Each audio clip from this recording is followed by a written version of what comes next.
The advice and opinions expressed by the host of Autism Live and her guests are meant solely as suggestion and should not be in any way construed as child-specific advice. The Center for Autism and Related Disorders advises working with a board-certified behavior analyst who has experience with autism before starting any intensive behavioral intervention. Any choices you make in determining your child's treatment are completely at your own discretion.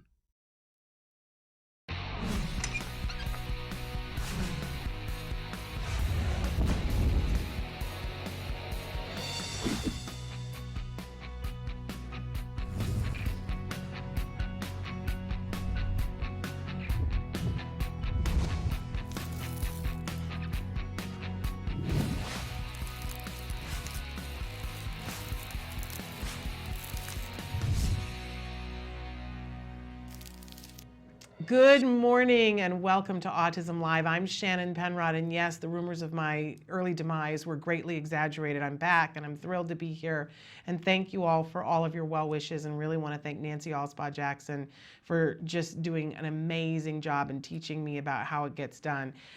We're here with you live. This is a wonderful Wednesday morning, and my goodness, the show that we have for you today and the show that we have for you tomorrow, you're going to want me to be away more often, because the fact that what we have for you the next 2 days is just frankly amazing. So welcome here. We want you to participate with us. In fact, I want Kelby to show you all the different ways that you can participate with us. While I remind you that our homepage is autism-live.com. When you go there, there are so many things to do, but definitely check out the live show and the live feature, which is just to the side of where the show plays. There's a series of boxes there. If you put your cursor in the one that says your question, you can start typing right inside that box, hit enter, and it shows up here on my screen. And that way you and I can have a conversation. And so much more important than that, you can have a conversation with the wonderful guests and experts that we feature here on the show. At the start of the show, I want to start by just giving a wonderful shout out to a program that we have been made aware of this week called This Week in Neurodiversity. What a wonderful program. We want to encourage everybody to definitely check that out, and we want to thank them for giving us a shout out as well. There's a lot of mutual love going back and forth. So This Week in Neurodiversity, it's on my playlist now, something that I'm going to be watching every week. Also, want to tell you a little bit about what's happening here today, because in just a few minutes, we're going to have Ask Dr. Doreen. Dr. Doreen Grandpichet is here. She's going to answer your questions live. It's such a treat to have her here. Then in our second hour today, Nancy Alspaugh-Jackson joins me for Let's Talk Autism with Shannon and Nancy. Our two very special guests today. Dee Bradley is going to be with us today. I know you know who she is. She was the mom in E.T. Wonderful actress. That's not the only credit to her name. She's been a force in the acting world, but she's also been an acting teacher and a life coach, and someone who helps people with self-esteem. And she has a new product, these amazing bears that make positive self-statements. We're always wanting to work on self-esteem with kids. This is a really unique and wonderful way to do that. So she's going to be here with her bears, and we're going to be talking with her and seeing some of the wonderful phrases that these bears say. And then also during that hour, as if that's not enough, we have John Asher, who is going to be with us. He is also an actor and a filmmaker, a director. He's got a new film out called Poe. I was able to screen it last night, and oh my goodness, I have goosebumps. I'm so excited to talk to him about this film. It is, in a lot of ways, a love letter to his son who you probably are aware of. His son is Evan. He is the dad of Jenny McCarthy's son. And this film, it's a really important film. We're going to be talking with him about what inspired him to make this film and the amazing group of people that got together and lent their talents, including Burt Bacharach, who gave his music to the film because he cared so deeply about it, and John's going to tell us why. So all of that and ever so much more. And I mentioned that tomorrow we have an incredible show. Christina Adams is going to be with us, taking us on a tour around the world, talking about autism around the world. And we have a fabulous interview tomorrow with Temple Grandin about her new book. So you're not going to want to miss any of that amazing, amazing show. But as I mentioned, we're starting out with the best of the best, Dr. Doreen Granpeesheh. It's time for Ask Dr. Doreen. Dr. Doreen Granpeesheh is the Dr. Doreen is an expert in autism. Doreen Granpeesheh. Dr. Granpeesheh. Dr. Doreen Granpeesheh. Dr. Doreen Granpeesheh is a visionary in the field of autism. Now you can ask her questions on Ask Dr. Doreen. Welcome to Ask Dr. Doreen. We welcome Dr. Doreen Granpeesheh. Good morning. Good morning, and thank you so much. I had the opportunity to watch the last two shows when Nancy was here hosting, and I'm always amazed by you, but I watched and I was like, this is great. This is fascinating. So nice. I was so excited. Well, she pushed me hard. It was lovely to do the show with Nancy. I love her so much. But Nancy's a taskmaster. She was like, we have 12, we're getting 12 done. We have 20, we're getting 20. She was like, she's teaching me how to do it. We missed you. It's wonderful to have you back. I'm thrilled to be back. I missed you, and I missed everybody, and I'm thrilled. And I think I kind of, not to give you any guilt right now, but when you were out sick, I remembered several weeks earlier sitting here with you and saying, if you don't take care of this, it will become bronchitis and then pneumonia and then even more dangerous, right? So I'm not going to let you do that again. No, and you know, they say, Nancy and I were talking about this last night, about first you get the grain of sand and then you get the pebble and the rock and the boulder. And I had a boulder sitting on my chest, and it really, I keep saying that, you know, I got a wake-up call, but this was, I really don't need to do that again. Yeah. And we have a little diffuser going on here in the studio with us, and I'm taking it much more seriously and prioritizing things in a different way about getting rest. And you know, this is a challenging month, as you know, because there's, oh my gosh, what a time to come back and try to get rest. It's April, and there are so many places that I want to be and people that I want to be with, and that's right. We've had to edit and say, you know, this is what we can do, and I'm excited that this Saturday, for instance, Kelby and I are going to be at the Walk Now for Autism in Los Angeles, and we're looking forward to meeting people and being there, but I'm going to be saving a little bit of voice. That's right. It's this Saturday. I should have mentioned this on my CEO call this morning, but it is this Saturday. It's Autism Awareness Day. There's really multiple somethings happening every weekend day this month, and we're going to get to as many of them as we can. But we know that everybody understands that I'm going to be pacing myself. Yes, please pace yourself. Because I want to still be here in May. That's right. Nothing will happen if you miss something here and there. You know. Yes. Just take it easy. Yeah. But, you know, it's one of those things where you just want to go to everything. Absolutely, and it's exciting. Like, I want to go this weekend. I mean, I have other things that I have to do, but I really want to go because that's quite an event. It is quite an event. But you're going to be joining us on the 30th when we do the Act Today for Military Family Fun Run. Absolutely, yes. So that'll be fun. I'm really looking forward to that. Yeah, I don't know if you've heard, but we're approaching 15,000 raised by the liaisons at CARD. That's amazing. I know. I love Well, and my liaisons. son hasn't They're even amazing. started fundraising yet because he'll run, which is a very exciting thing. He loves that fun run. We're going to be talking more about that. But thrilled that you're here because you're going to answer questions. And we do like to remind everybody at the start of the show that Dr. Granpeesheh, you know, honestly, you are the preeminent expert in this field in our time. Thank you so much. And you are a visionary. You are absolutely brilliant. You're the person that any of us should be lucky enough to ask a question of. However, in this format, there is no expert who can give individual specific advice. Right. It would be a disservice to any individual on the spectrum to think that you could just, in this format, get enough information to do that. But having said that, we encourage all of you to write in with your questions for Dr. Granpeesheh. We get to take a tour of her beautiful mind and you know, talk to you about the things that you know. And I know from the things that you guys write in how helpful that is to you. So Thank you. we're going to dive right in. My son is 5 years, 4 months. He is in a special ed classroom for speech and language disorder. He recently was diagnosed with autistic disorder level 1, mild intellectual disability, and ADD, inattentive presentation. We are in the process of getting ABA through your Arcadia Center. My question is, would he ever be able to catch up?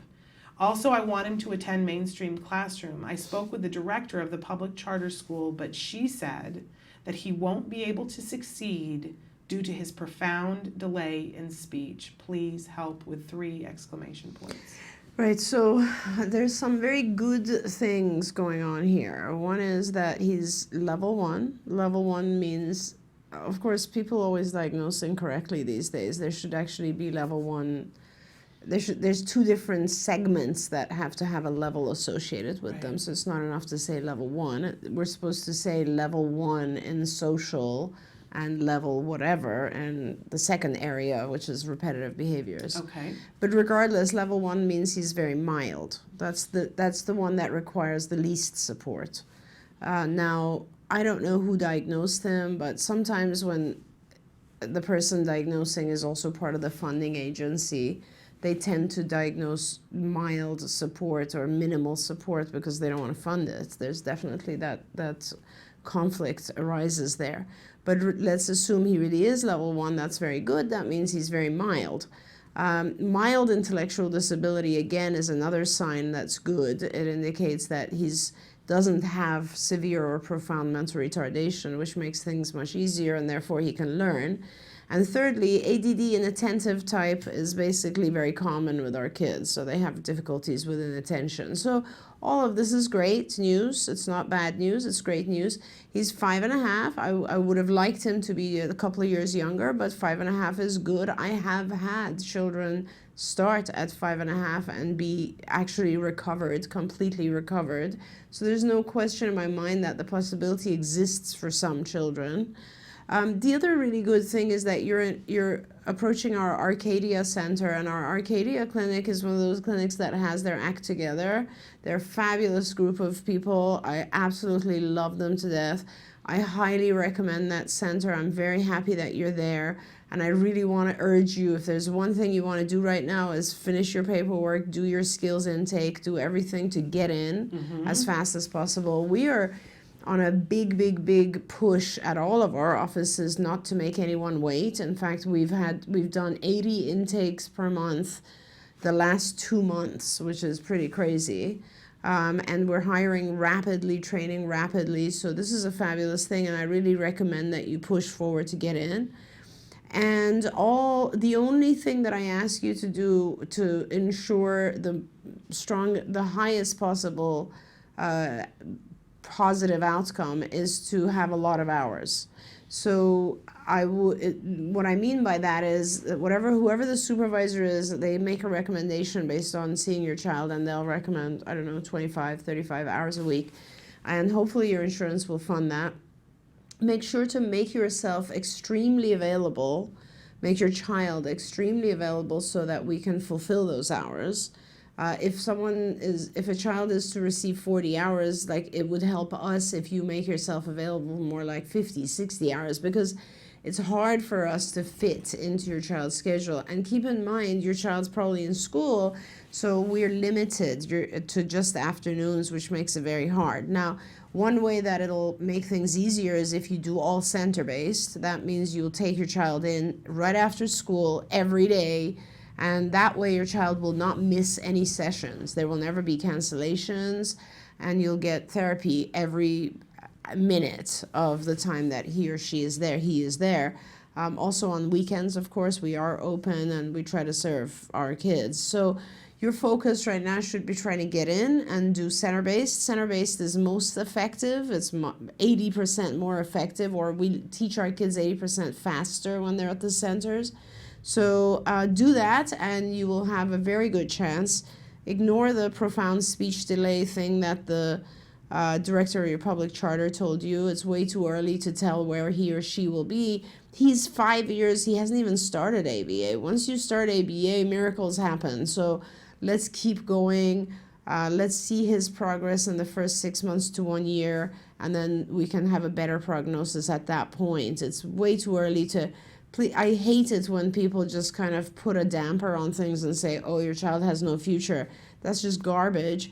When you look at go on Amazon and get the film Recovered, Journeys Through Autism. All 4 of those parents, those children recovered. All 4 of those parents were told, "There's no way your child's going to recover." So don't believe in any of that stuff. Do the best you can right now, and we'll see huge progress. And one of the children in the Recovered video started later. And you will see after him 5. After 5, and you will see him. And we have a video that Kelby's been working on that we're going to be coming out within, I think, next week. That you'll get to see him as a wonderful, fabulous, inspirational adult.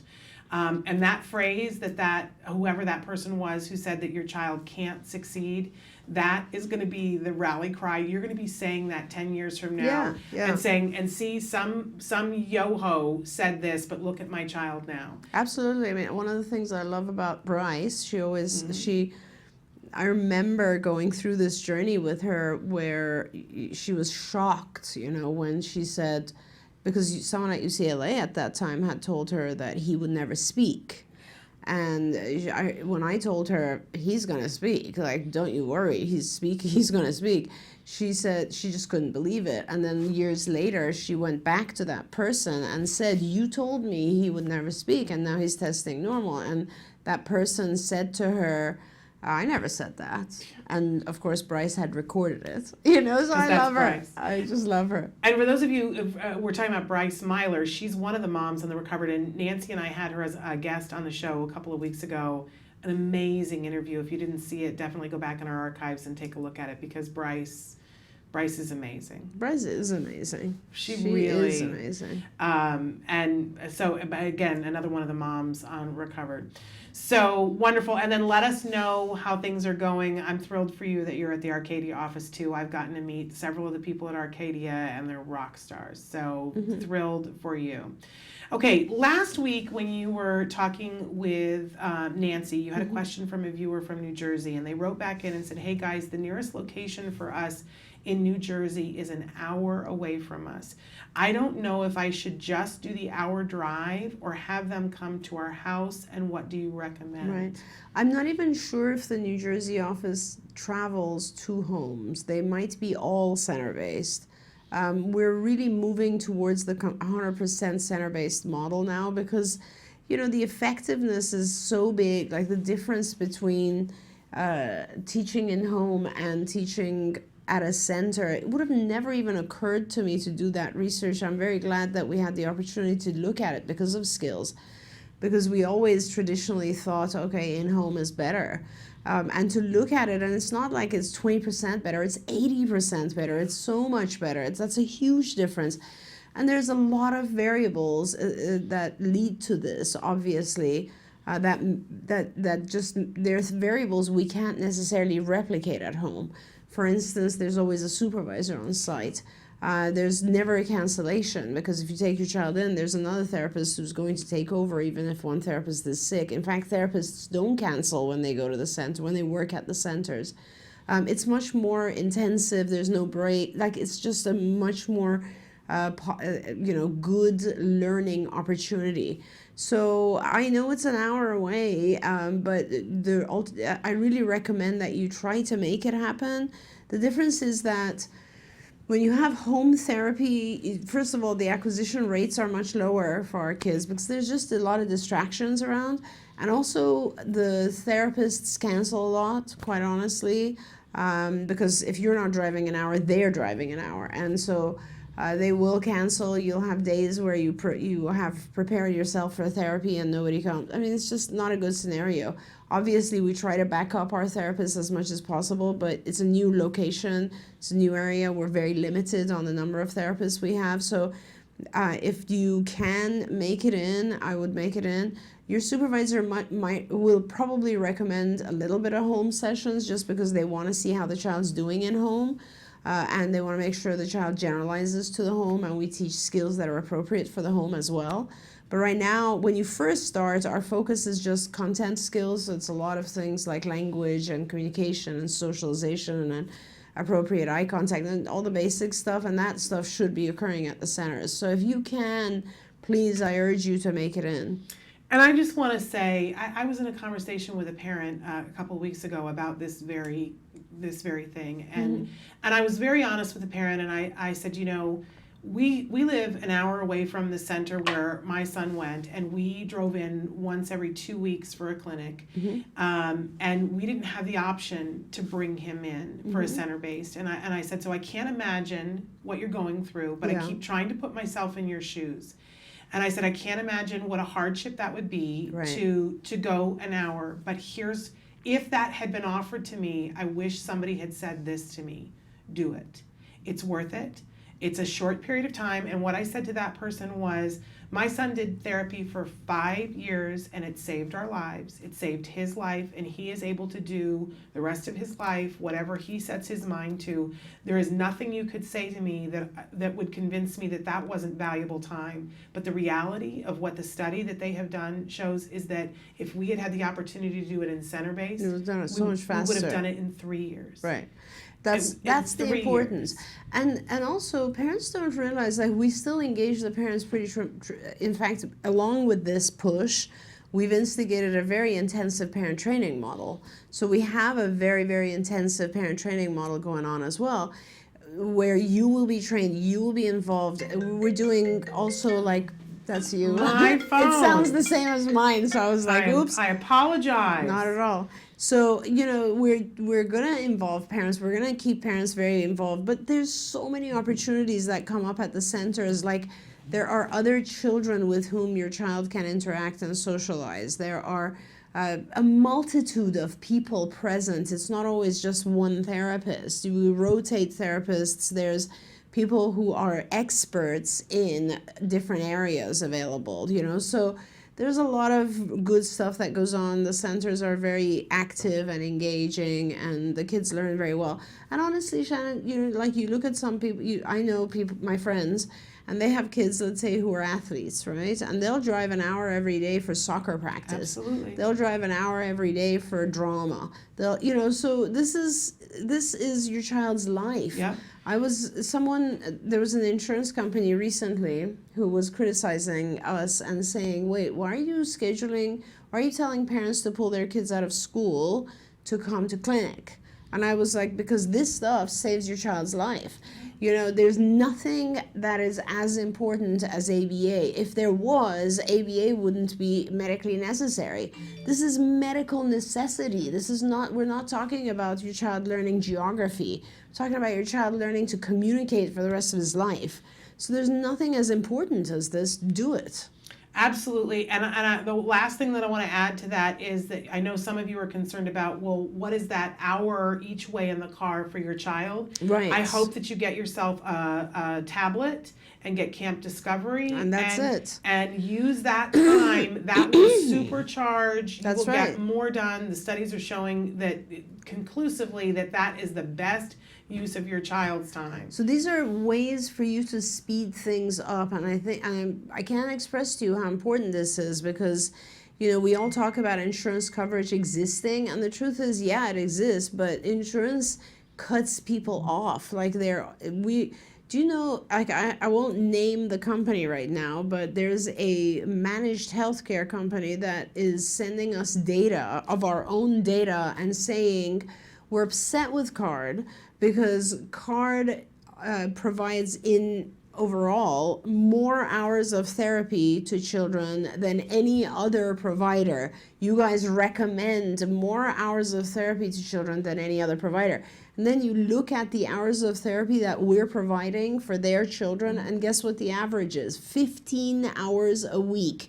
And they're pushing us to reduce that. And we're saying, no, cut us off, do whatever you want to do. We're not going down. We're recommending for each child. There's a lot of pressure. So, you know. And you'll never, I had the benefit of a regional center that paid for 5 years. You're not going to find that again. Right. You need to get it done in less amount of time, and you can get it done. And then then you can go back to having your life afterwards. That's right. So do it.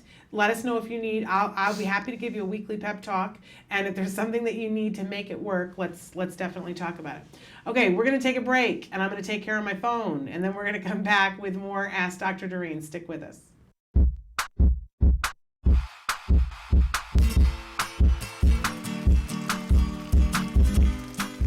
Hi everyone, welcome back. For the month of March, we're going to be making a rain stick. And what's really cool about this project is that the steps are pretty simple, so your kids are going to be able to practice a lot of their fine motor skills when making it.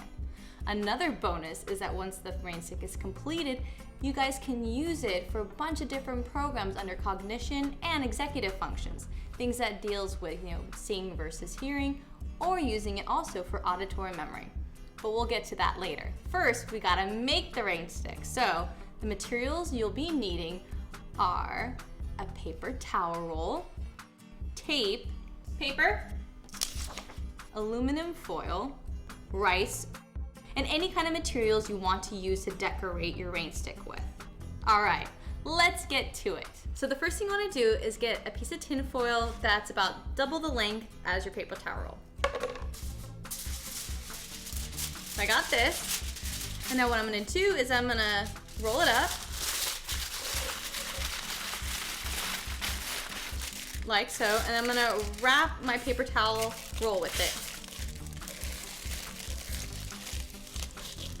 Okay, and don't worry if it's too messy, okay? This is to give us a basic shape. Now once I've got this, I'm gonna make it a little bit tighter, and I'm gonna roll it and stick it inside of my paper towel roll. I want to make sure that it goes all the way through the paper towel roll. And what this does, it acts like a buffer so the rice will go down slowly through the tube.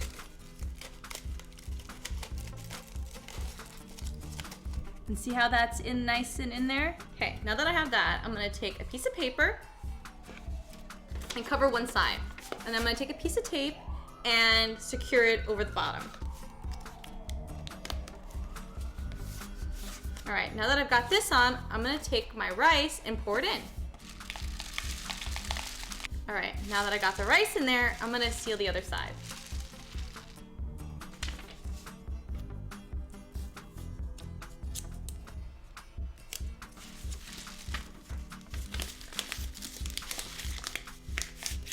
Now that this is constructed, don't forget to use your imagination to decorate this any way that you want.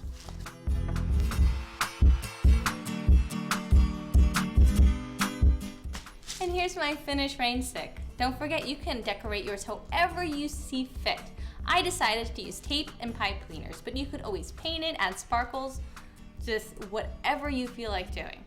Now that this is done, let's take a listen to it.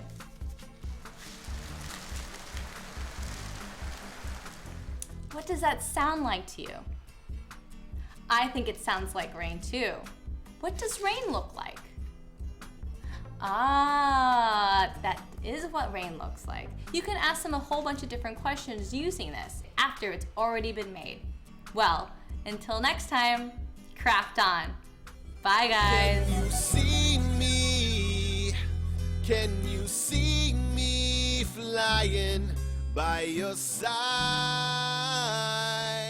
Welcome back to Ask Dr. Doreen. We're here with Dr. Doreen Grandpichet, and she is answering your questions. We had just something that I wanted to read from a dad who watches the show on a pretty regular basis, although hasn't been able to be with us very much the last couple of weeks. He wrote in and said, "Great job, Kelby, for holding it down and keeping the show going. We depend on all you guys to inform us." And they said, "Get well, Shannon, I am doing better." And he went on to say, "I'll be joining the Autism Walk this year for the first time. We're going to be looking out for Benji's World." He says, "I hope to meet you guys and thank you in person for all the guidance I've received through your show, and forgive me if I break down in tears for it. We'll be crying right there with you. Get me a tissue, I'll cry with you." And then he goes on to say, "Have a great day. I've not had a chance to join you guys live in a few weeks as my job ramps up for the holidays. It becomes hard to keep my head in two places at once, but hope to see you guys and meet you there."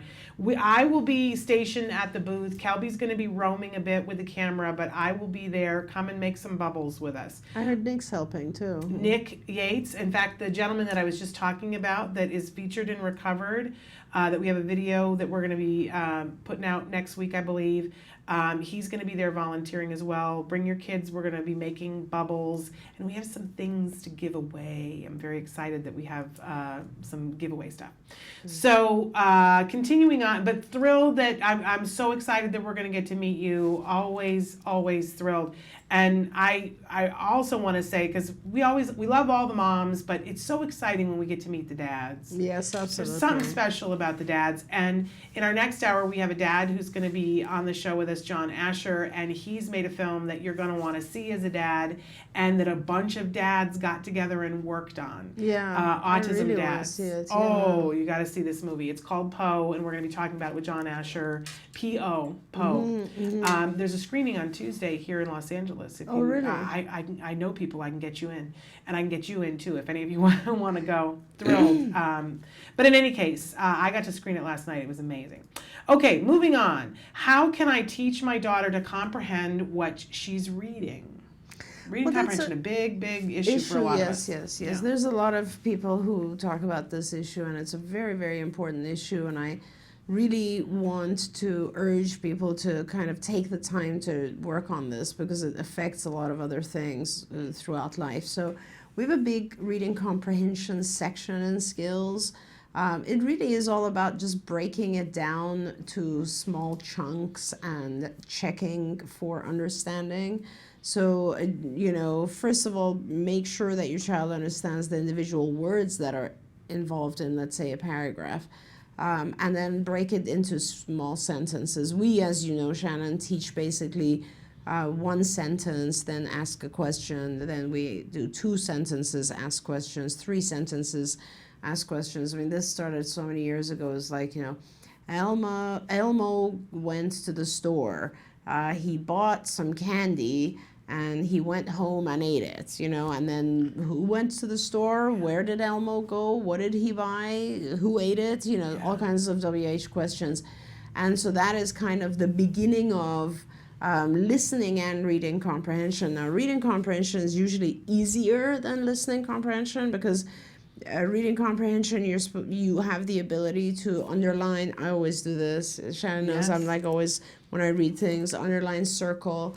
So I don't even often I don't even look at the notes I've taken, but it helps when I do that.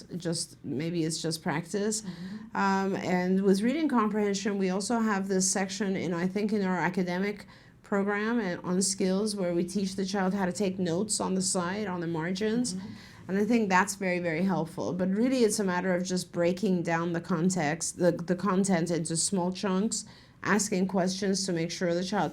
Then if you discover the child doesn't understand, you go back and work on that one concept, which is usually found in our WH section of our curriculum, which is like, what portion didn't she understand? Sometimes you find out the child doesn't understand just vocabulary. A lot of times I find the kids, they kind of cover it up well, but they don't have the right vocabulary for their age. That's very, very important. You can have the school assist you with that, but there's a specific words that are age appropriate that the child should know, and that helps a lot. Speed is another factor that helps a lot. Like, you need to make sure children are fluent. Like, for instance, if I read French, it's amazing that I still understand all of it if I'm reading it. If I listen to it, it's much harder for me. But if I listen to it slowly, I can understand it. German, though, if I read German, my comprehension is not as fluent. I have to go back and read it again or spend more time. So fluency has to do with the speed with which you can comprehend something you read or hear. So just practice, like helping your child more and more. It's just like reading for us. Like when you read, if you're someone who read a lot as a child, then you're just more fluent and you have more vocabulary. If you're someone who didn't read a lot, you're going to struggle with both of those areas. So content comprehension, fluency, and then sometimes you'll find reading is different, but listening comprehension, I find our kids have a hard time because they have processing speed issues. So they'll be focused on something that was said and not hear what's being said now. And so that's a common problem a lot of people have. They hear the first. I think I do that. Well, what we do is we listen to a portion of the sentence and we start already formulating our response to it in our head. So what happens is the current statement passes, you know? So, and our kids though they're not formulating, they might be, but what happens is they get stuck understanding the previous thing just because their processing speed is a little bit behind. And then they get stuck on the previous sentence, so then the current sentence is harder. That happens to me, I know, in foreign languages, because when someone speaks fast, I'm trying to understand, like, what did they say in the first sentence? And then I lose the second sentence. Right. So fluency is very, very important. That's just practice. Content is very, very important. Break it down so your child is successful, and they will get it. And I think, as a former teacher, one of the best gifts we give all of our children, whether they're on the spectrum or not, is making reading fun. Yes. So while you're working on their comprehension, making it fun. I despaired when Jem was little because I had this picture in my head that I was going to have this baby who was going to sit on my lap and we were going to read books together, but he was constantly on the go. Yes. He didn't want to sit on my lap and read books. Right. And my mother, she visited once and she said, give him something.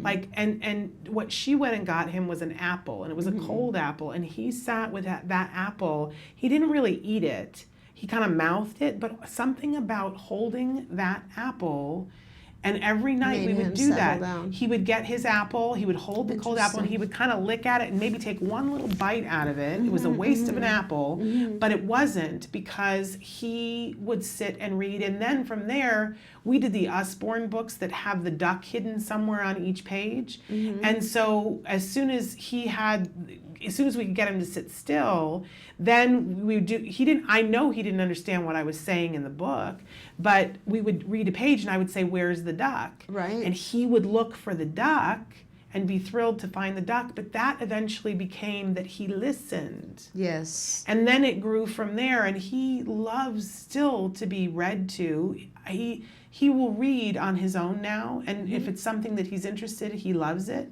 But he has the ability to attend to that and listen in a way that I hadn't anticipated him having. I think he's above average in that, and it all stems from the apple, and that was rewarding for him. I couldn't have predicted that, and I don't think that would be for every kid, but finding whatever it is that's rewarding to begin with, I think, is key. Yeah, and I don't know if it was just the rewarding side of it, but it was also kind of anchoring. Because sometimes we give our kids something that sort of just like slightly slows them down or distracts them enough to slow down and then just receive what's going on. And perhaps he was so hyper, and when you got the apple, it kind of anchored him, so he would sit for a bit and then receive, oh, she's reading me a story. And I can't tell, like, it's so fascinating. My two oldest children were readers. They were readers. Like, they read hundreds of books. They've read more books than I've read. And you can see it in their writing and in their vocabulary. And then my youngest child hated reading when she was little, and now she's become a reader. And so she constantly comes and asks me or the other ones about vocabulary words. And I can see that, like, she struggles more than they did, and it's just because she wasn't into reading. Of course, it's never too late to get into reading, and it really does make a difference. Like, I look at it's fascinating that I would say it was probably one of the weakest areas of my son when he was little, and it is now he's the strongest reader I know. He will read it so beautifully. It's almost like he knows everything by heart. Like, he's a really good reader, and it's just practice. It's not any child can get this stuff. You brought a very important thing to the picture, which is make sure he's interested. Like, don't force a child initially to read things that are completely. Let me tell you, when I read like world history, my comprehension drops. When it's a sleeping pill. It is for some, but I mean, eventually now I do history with my kids, and I'm like, wow, like I don't remember this stuff. It's so good. Right. But for kids, it's not necessarily the most exciting thing. You can get them there, but start with something he or she is really interested in. That will really boost comprehension and will teach the child how to break paragraphs down. And then you can start moving to other stuff that's not as interesting. All right, I'm feeling competitive because Nancy gets through more questions than I do. I'm going gosh. to move on. Okay, hello, Shannon and Dr. Doreen. Thank you so much. I love the show. It's been a blessing for us. I have a 5-year-old in kindergarten in a class of 8 to 2 due to his potty training, but he is supposed to be in a 10 to 2. He has explosive, major tantrums, meltdowns with massive aggression everywhere we go, destroys property, bites, kicks, bumps head on people, screams, says very offensive things even though he has language delay, throws furniture or anything. At school, he has everyone on their toes, including the principal and 3 other special ed teachers, which help the teacher when he becomes aggressive. The teacher knows sometimes the triggers, but many times she misses the reason for the behavior. District has asked me to reevaluate since the diagnosis is 3 years old and they're refusing to accept it. I think for better placement it will help. His school, as much as they try, they cannot handle him many times, and I have been asked to pick him up. They are waiting on an evaluation to have a meeting at the district, has OT, speech, waiting on ABA, and they said, please help. You definitely need help right now as soon as possible. And this is what ABA deals with. So speech and OT and regular kindergarten are not going to be able to handle this. And in fact, in some ways, it's a little detrimental to him right now because he screams, tantrums, hits, bites, acts out, and then they ask you to come pick him up. Yeah. So what he gets out of that is every time I want to go home, all I have to do is freak out and somebody will come take me. So he's learning the wrong things. This has to end. New procedures have to come into place. Don't worry. This stuff is all manageable. There's not a kid that doesn't whose behaviors are not manageable. There's no child who doesn't learn to not aggress and instead uses language. He's not using an appropriate form of communication, but all of that stuff, destroying property, biting, kicking, bumping head on people, screaming, saying offensive things, throwing furniture, all of that stuff is just his way of communicating something. He's either communicating that he doesn't want to be there, that he doesn't like the demands that are being placed, that he wants more attention, that he wants an object that he can't get, he wants an activity that he can't get. All of those things are communication. ABA teaches him how to communicate to those desires, those wishes in a more adaptive way. Communicate language or nonverbal language, which would be an iconic system. And then he learns that he can have these things, the things he wants, if he behaves well, not if he behaves poorly, which is what he's learning right now. So the sooner you get ABA, the better. Diagnosis, I don't know what his diagnosis is currently. Yes, of course, they can re-diagnose, and he may receive a diagnosis of ASD, I don't know. But the fact of the matter is, the school will probably drag their feet on funding this. They need to fund it. Your insurance should also fund it. I don't know where you are, but all of this stuff is now funded either by your school or by your insurance or by both. And he should receive a full ABA program. Please don't let them cut you short. He's 5, so he's in school, but a lot of behaviors are happening. The school is obligated to provide a behavior analyst, a BCBA, board certified behavior analyst, who can come in, and what they will do is a FBA, which is a functional behavior assessment, which will tell you why your child is having these behaviors in each situation.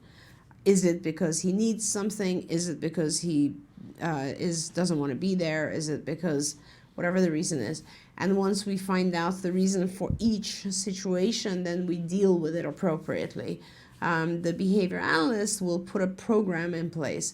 If your school doesn't want to fund a private program like ours, make sure they fund a shadow for him, that they pay for an aide in school, and make sure that aide is trained.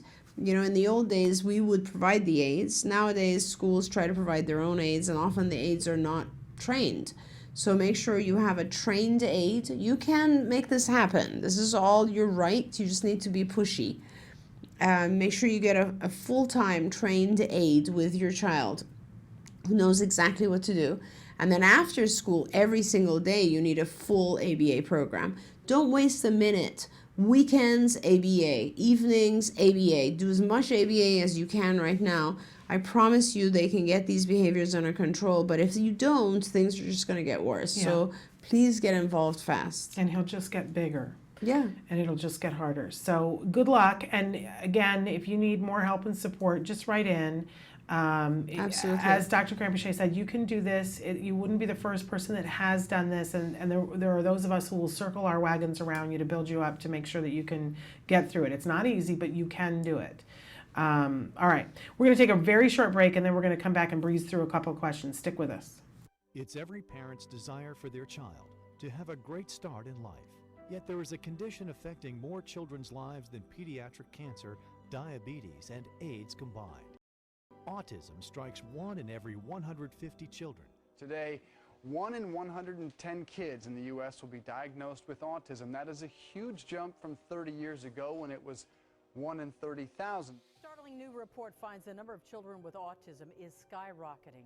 The Centers for Disease Control estimates 1 in 68 children has a form of autism. Now that's a 30% increase in just 2 years.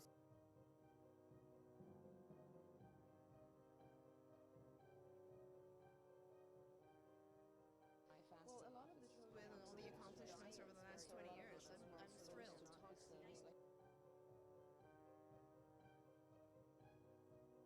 I think what kept me was the feeling that, you know, I would have a parent come to my office late at night at UCLA and just fall apart. And this is a long time ago, and there were much less back then in terms of services and knowledge and so on. And I would just sit with the family and the parents and walk them through and try to take away some of their fears, you know. And at that point I realized, I think the thing that's actually most important to me is that process. I mean, thank God that I've been very, very lucky and blessed to have so many incredible clinicians join me along the way and just develop CARD in such an amazing, magnificent way. That I could, you know, for me, it was more really about how can I help the families? What can I do for the moms, the dads, you know?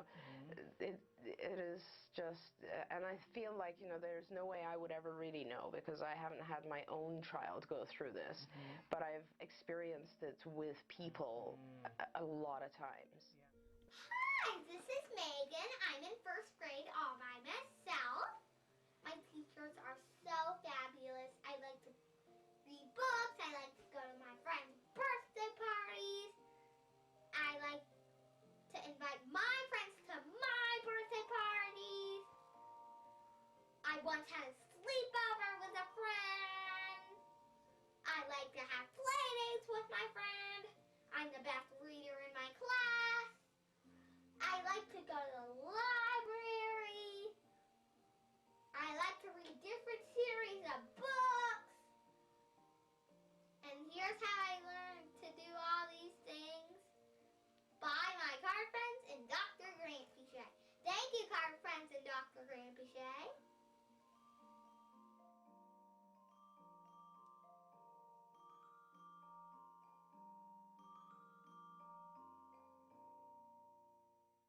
Welcome back to Autism Live and to Ask Dr. Doreen. We're here with Dr. Doreen Grampiche. She's answering your questions. We had a question that came in. Hello, Shannon and Dr. Doreen. I wrote in a couple of weeks ago explaining how my 4-year-old daughter received West Virginia Medicaid through disability services. After talking to a couple of different people at CARD, I called my insurance because I was told CARD does not currently work with West Virginia Medicaid. I talked to my insurance, who also could not provide me with any organizations who provide ABA in West Virginia. Crazy. The closest center to me is in Alexandria, and I cannot afford to do private pay as I'm a single mother with 2 small children. Do I have any other options? I'm desperate for help. I have actually been a workshop therapist for the past 7 years, but need supervision for my daughter. I'm willing to do the work myself. I just need help. I feel like it's taking everything I have to keep my head above water, and everywhere I turn, it's just another dead end. Yeah. I would appreciate any suggestions as I'm in great need of help for my daughter. Any suggestions are greatly appreciated, and thank you. Sure. I don't know if I can help. I want to help. Why don't you write in to me, if you could provide my email to her, Shannon, offline, and then you can write in to me if you're, I want to help as much as I can, especially since you were a workshop therapist for CARD, and see what we can do to get you some services. I want to check with our person here who's applying for Medicaid in various states. I want to find out if we have any plans to receive West Virginia Medicaid. It sounds like we should, since there's no ABA providers. It sounds like we would want to do that. Right. I would ask that you contact our academy personnel, and we have a school that's funded in Alexandria. So I wonder if you can receive funding and that's different funding, right? That's school funding. And then you would get all day long ABA. So, and you should probably, so if you contact me, I can give you the contact information for that. So start with me, write to s.penrod@autism-live.com, and then what I will do is forward your email to Dr. Grandpichet, and then you and she will be in conversation. Right. And at the very minimum, what I can do for you is to give you free access to skills for the next 3 years. And then you, as a workshop therapist, can just join skills and start working with your own child. If you were a workshop therapist, what you really need is just guidance on content. And then you probably can try to maybe get some friends and other people to volunteer and help in the meantime. And that would be a good way to start. But and we can always try to figure out a way to help you with funding. But it's a journey, as you know, and it's important to get started early. So please write in to Shannon, and we'll see how we can help. And I'm also concerned, I wanted to run this by Bryce as well, because when you say I talked to my insurance, who also could not provide me with any organizations who provide ABA in West Virginia. When you have insurance, if your insurance covers ABA, then they have to, and if there isn't one, then they have to pay for one that's out of network. Right, access to care. So this is very important. I don't know enough about West Virginia to be able to answer that. Yeah. Well, let me run it by Bryce. Bryce, and then Catherine, of course, is the one who knows all our Medicaid stuff. Okay. Yeah. All right, great. So write into me, because I probably have your email somewhere before, but write into me again so that I know for sure that it's you. Okay. I want to go back to a question here. Dear Shannon and Dr. Doreen, my 7-year-old is super slow completing non-academic tasks at school. He's consistently the last kid to finish art projects and other tasks that I know he can do quicker. Any ideas on how to speed him up a bit? He doesn't respond to any verbal requests to work faster and keep up with his classmates, and thanks. Yeah, sure. That's an easy one, and I'm glad that he's just having a slower time with the non-academic stuff. Yeah. So he sounds like he's a smart kid and he's interested in more the academics than other stuff. But this is an easy one, you can't, and he's 7 years old, so it's a shaping procedure. I mean, you can use a lot of different tools, I suppose. There are watch minders, so there are watches that will pop up with a particular message. Nowadays, it's really easy with so much technology, where the message will just say, hurry up, or, you have X amount of time left.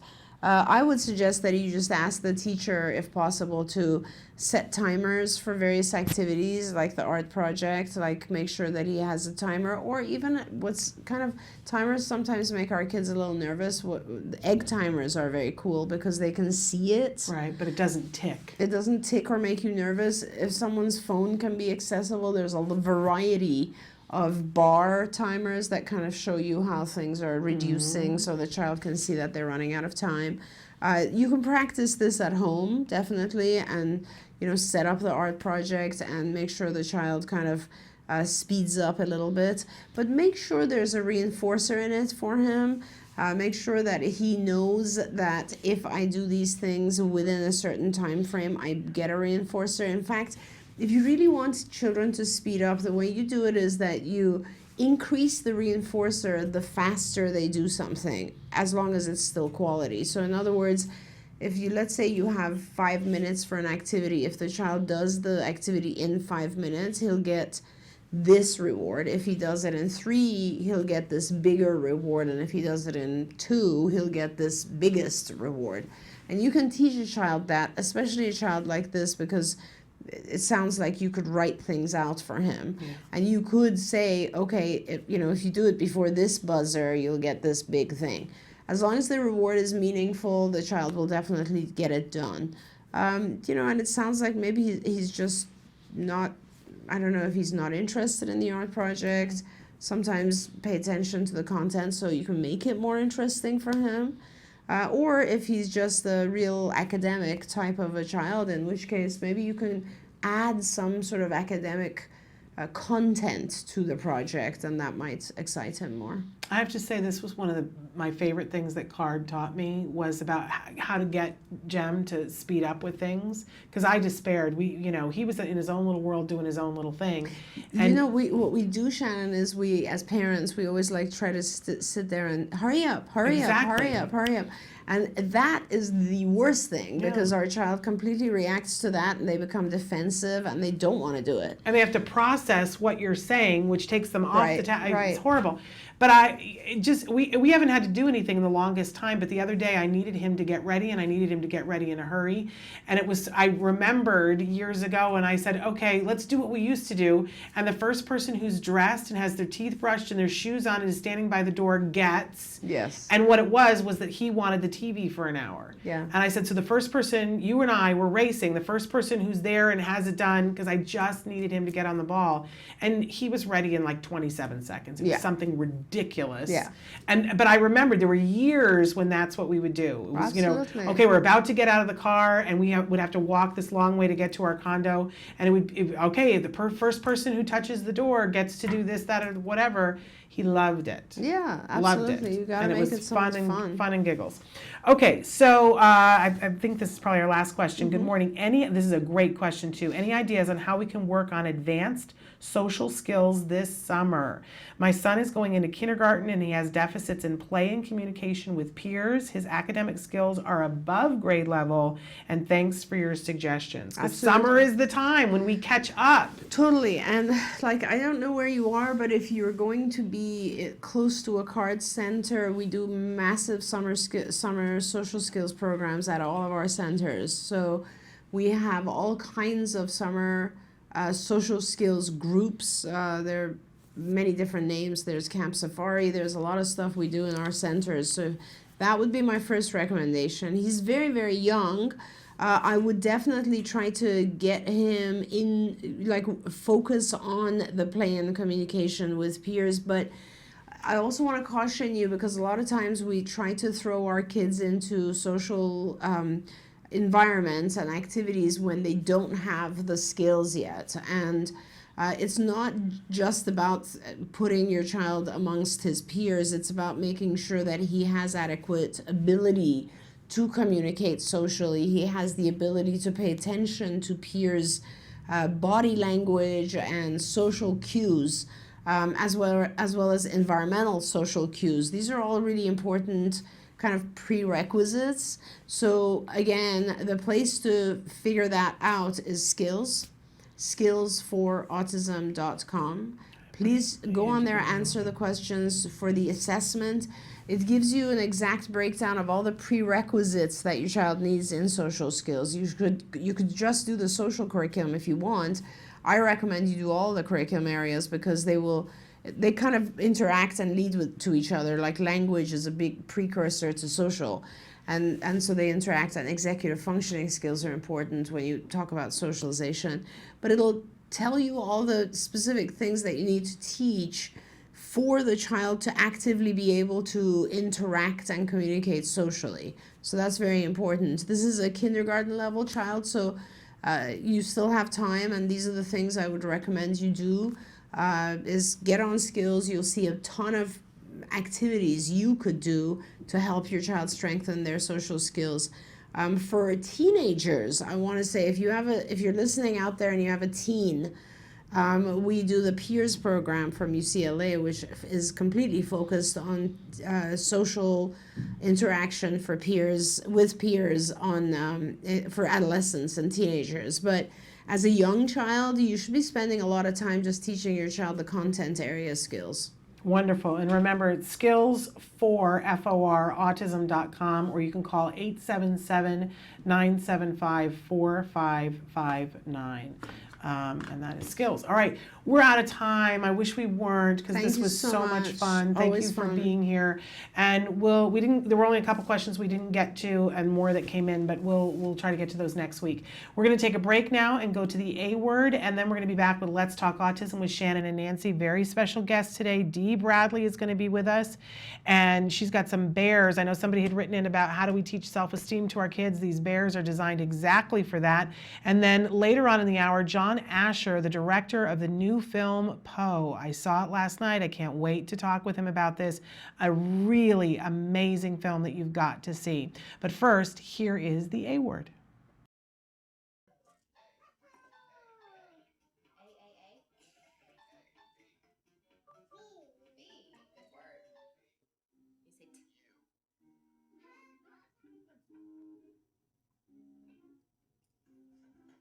There's Miss Jessica.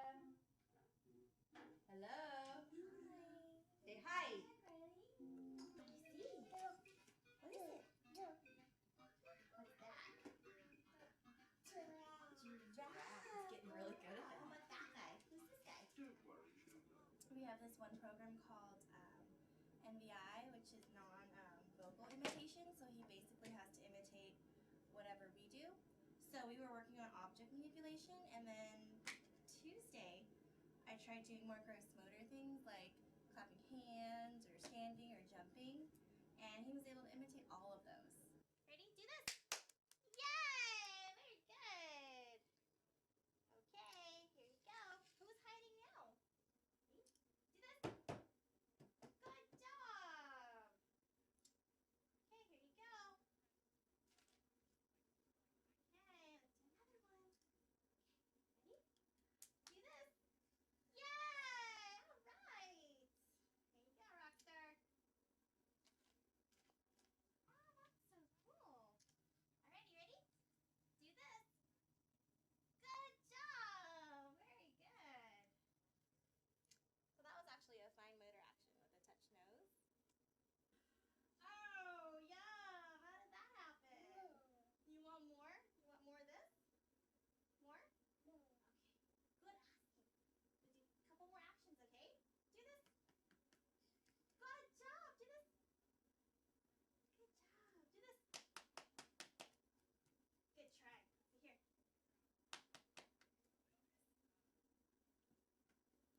Can you try? Do this. There you go. All right. Here you go. He's been doing a lot more on his own, even just when I attempt him by just holding the object, not necessarily asking him to imitate more. Cat, that's right. He does do it on his own now, which is really cool.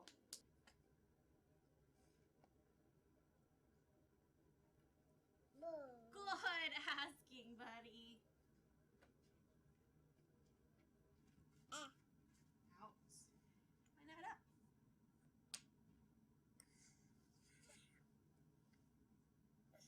That one's up. Oh, there you go.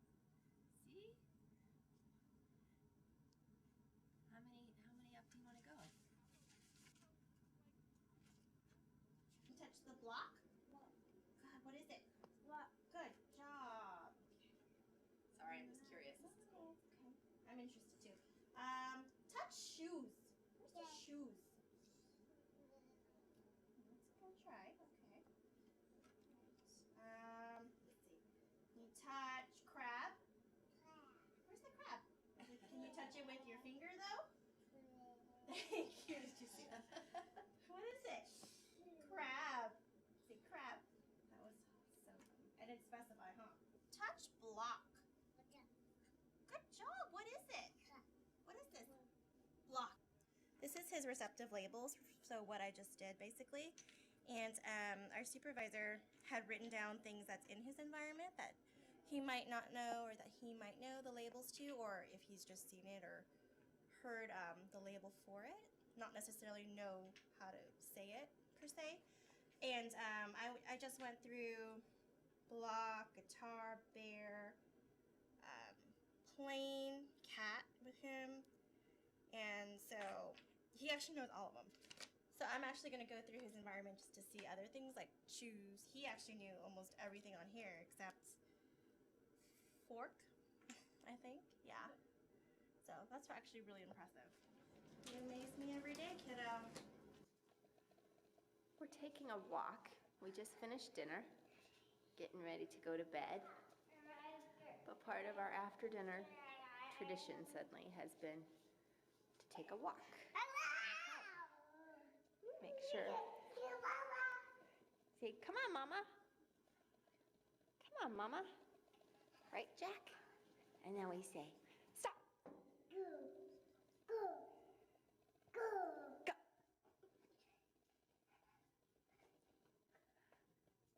Stop. Go. So we're practicing our stops and goes. Stop. Good stopping. Go. Stop. Good stopping, Jack. Stop. Good stopping. Good job, love. Look at me. Say bye-bye. Welcome. Good morning. Good morning. Welcome to Let's Talk Autism with Shannon and Nancy. I'm back with my pal here. I'm back. You're back. You're back. You're done with pneumonia. Well, you're recovering from pneumonia. Yes. Yes. And I had a great time, I have to say, filling in for you. So much. What a gift it was to spend time with Joanne Lara and Susan Osborne and all the great kids from Autism Works Now. You were and amazing. to spend time with Dr. Doreen. You were amazing. And I really, well, thank you. I loved every second for it. Yeah, please. Anyway, loved every second of it. Making me look bad, but I loved it. I loved every minute of it. No. But we're both here. We're both excited about today's show. We've got what a great show. Just two remarkable guests that, one, a lady that I have met many times at Lisa Gibbons charity events because she's a big supporter of the Lisa Gibbons memory, Lisa's Place. Yes. And she's known to most everybody who has seen E.T. and other films. She is Dee Wallace Stone. Amazing, amazing woman. She is still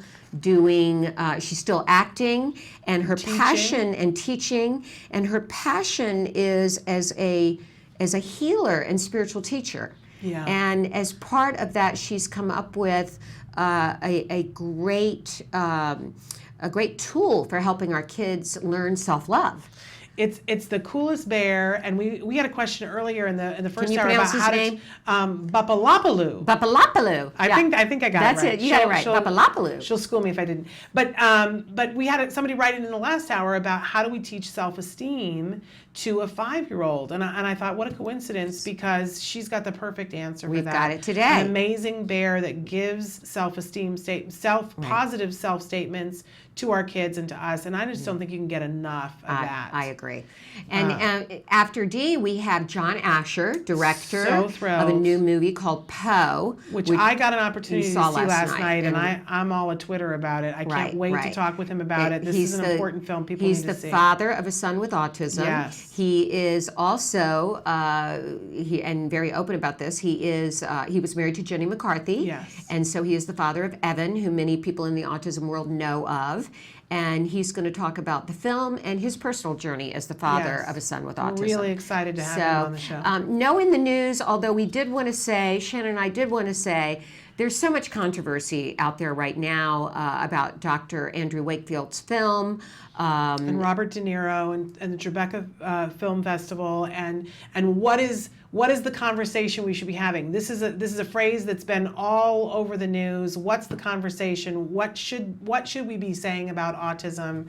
Because that's sort of the catchphrase. This Yes. is are we furthering the conversation?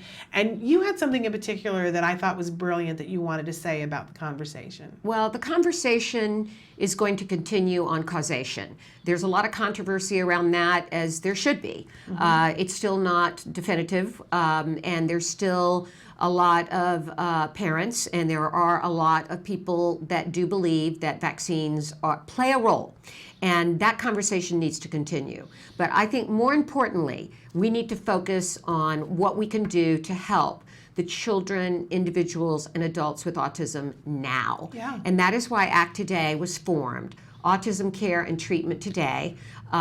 Please go to our website, act-today.org, make a donation. We have literally hundreds of families awaiting grants that without support we can't fill. Yeah, be a part of that conversation. Let's be a part of the solution. Let's be a part of how to help the world of autism now, how to help. Yes. Yes, real help, in real time right now. Yeah. Every dollar that you give makes a difference. Okay. So that's it, but we've got great guests, so stick with us. We're going to be back with Dee Wallace and Baba Labaloo. Okay.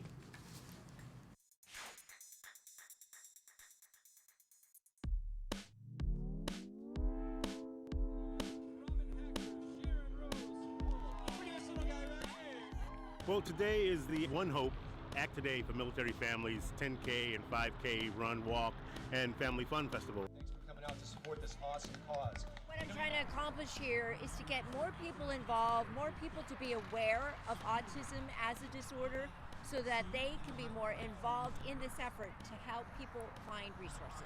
Pull that belly button in, get a nice balance there. This is an incredible event. I'm very passionate about it. Autism is affecting so many kids across the United States, and I also support our military.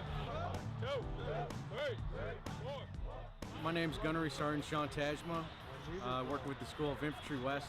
I'm currently running with 1st Light Armored Reconnaissance Battalion. I personally involved with this because my son Jacob has autism. I just want to say thanks to ACT Today for what they're doing to help my family and other military families with autism. Here we go. Let's hear it for the 2nd Light Infantry. Some of the main sponsors here. Of course, One Hope Wine is the title sponsor. What we do is we donate 50% of our profits back to different partner charities, one of them being ACT Today that does a fantastic job. ACT Today is very dear to my heart because when my husband was deployed, they were there when we didn't know how we were going to make things happen. They give so much to the military family, and it comes at a time when you just don't know how you're going to make ends meet. So to me, it's more than just an event, and it's more than just a grant. It's a gift. All right, you guys, have we gone over the rules?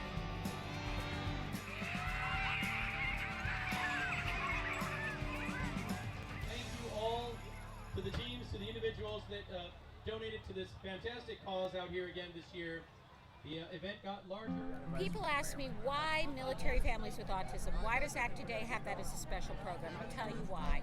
Because our military families should not have to fight two battles. One, to protect our country, and another, to get services for their children. They move so often. Every time they move, they have to start again. We owe it to them. And it just was a tremendous success. So I just want to say thanks to everybody for taking part in it.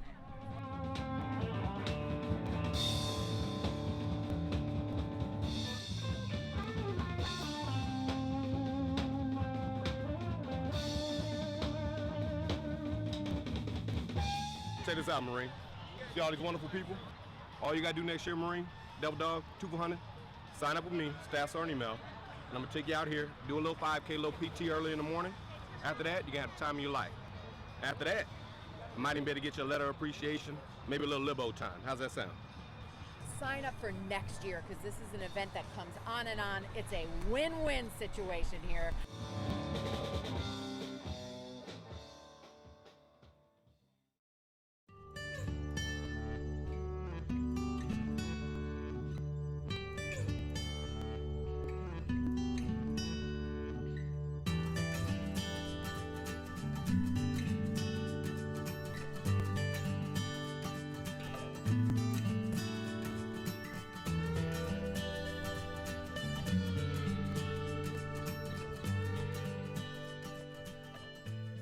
Welcome back to Let's Talk Autism with Shannon and Nancy. Nancy and I are so excited because we are here with Dee Wallace. We're huge fans of yours. Everybody knows you from 85 million things, but of course, being the mom on E.T. Of course. That's a real touchstone for many of bet. us So in many many different ways. You bet. You embody that loving mother spirit to so many people. Well, I think the whole film is about love, and that's why it really has become our Wizard of Oz. Yes.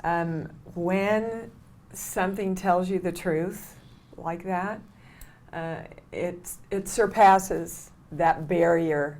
I had a woman, mother of an autistic child, come up to me, and tears were just streaming down her face, and she said, "I want you to know you are a part of a miracle in my life."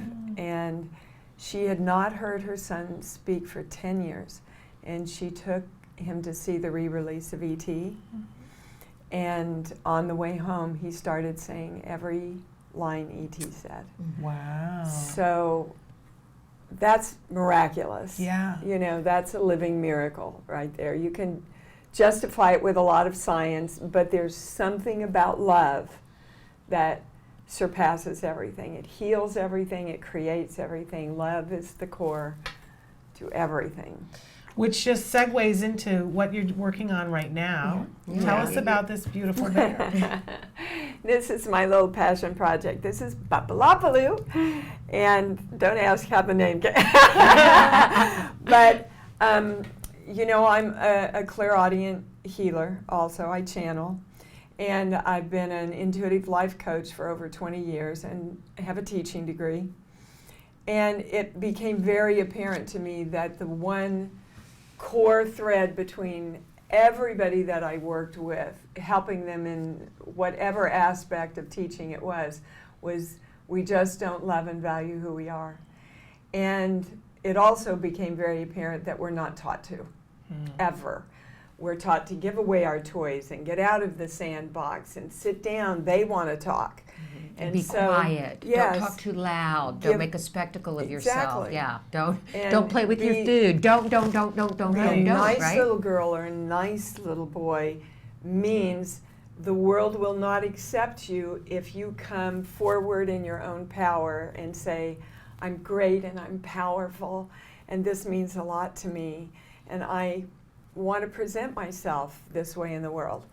So I also study brain science, and when you put that together with brain science, most parents don't know that how we see ourselves and how we see ourselves in the world and how the world accepts us is locked in by 4 years old. A lot of times by 18 months old, before we even have language, right?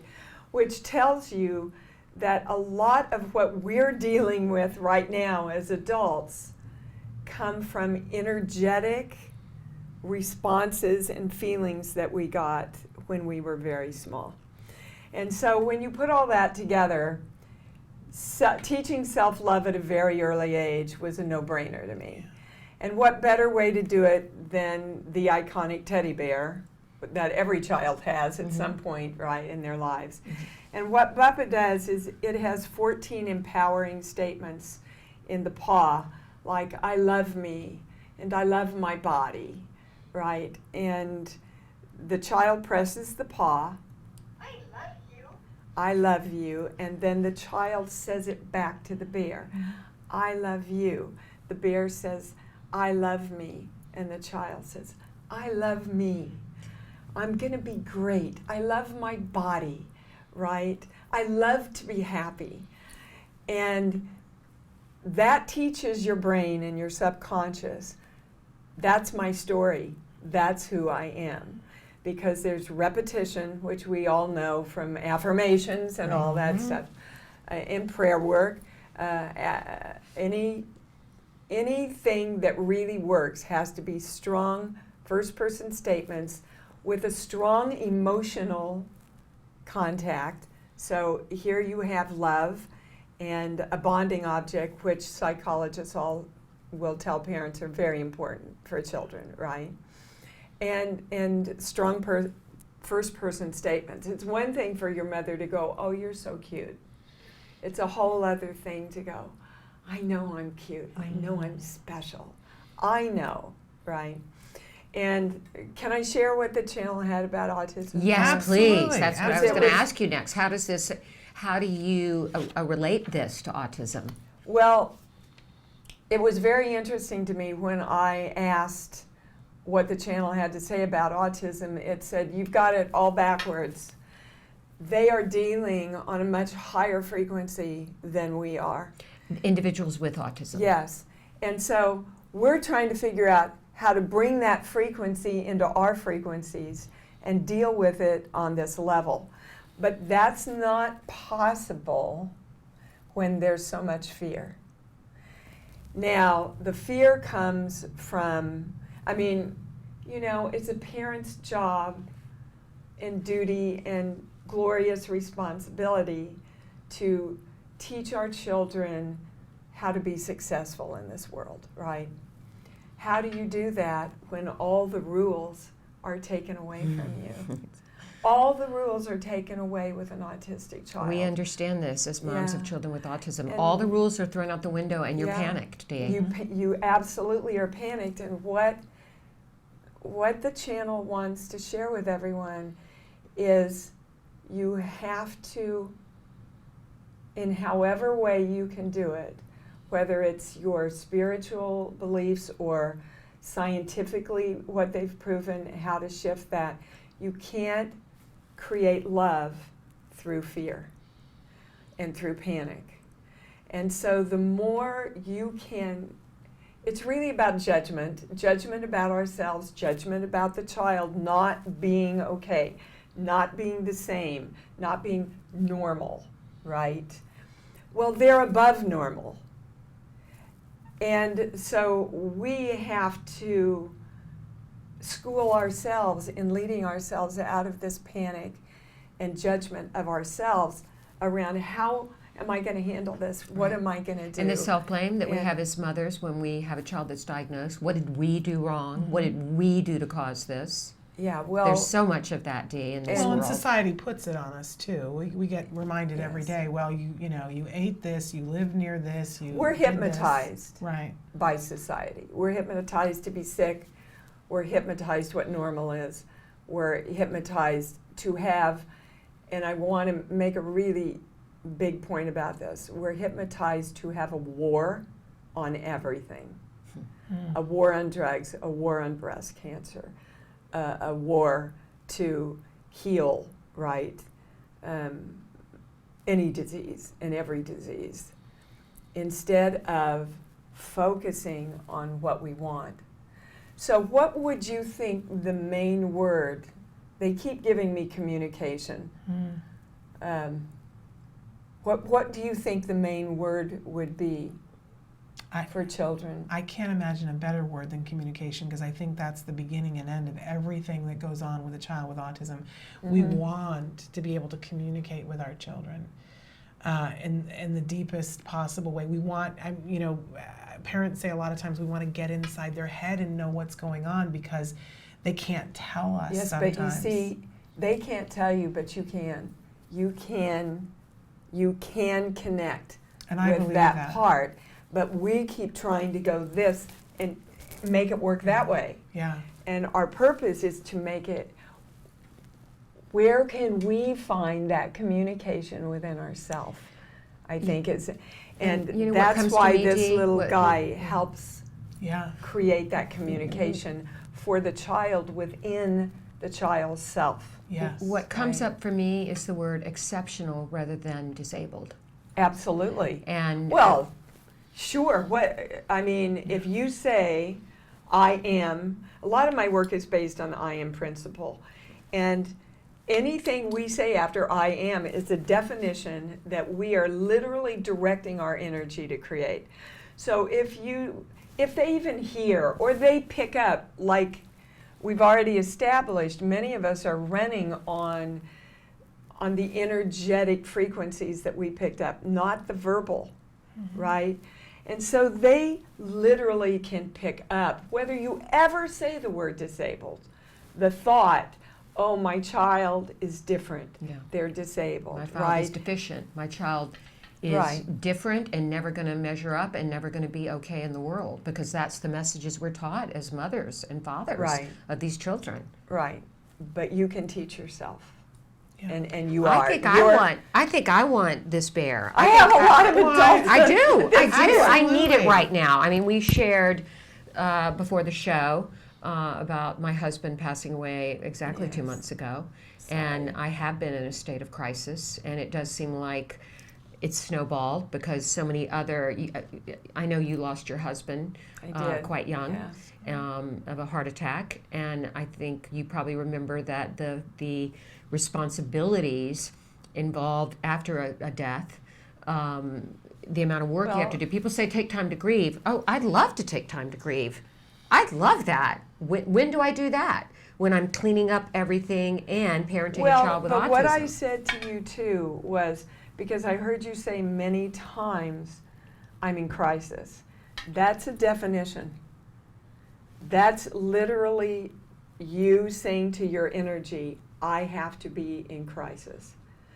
So what we came up with was peace and what was your Strength. other word?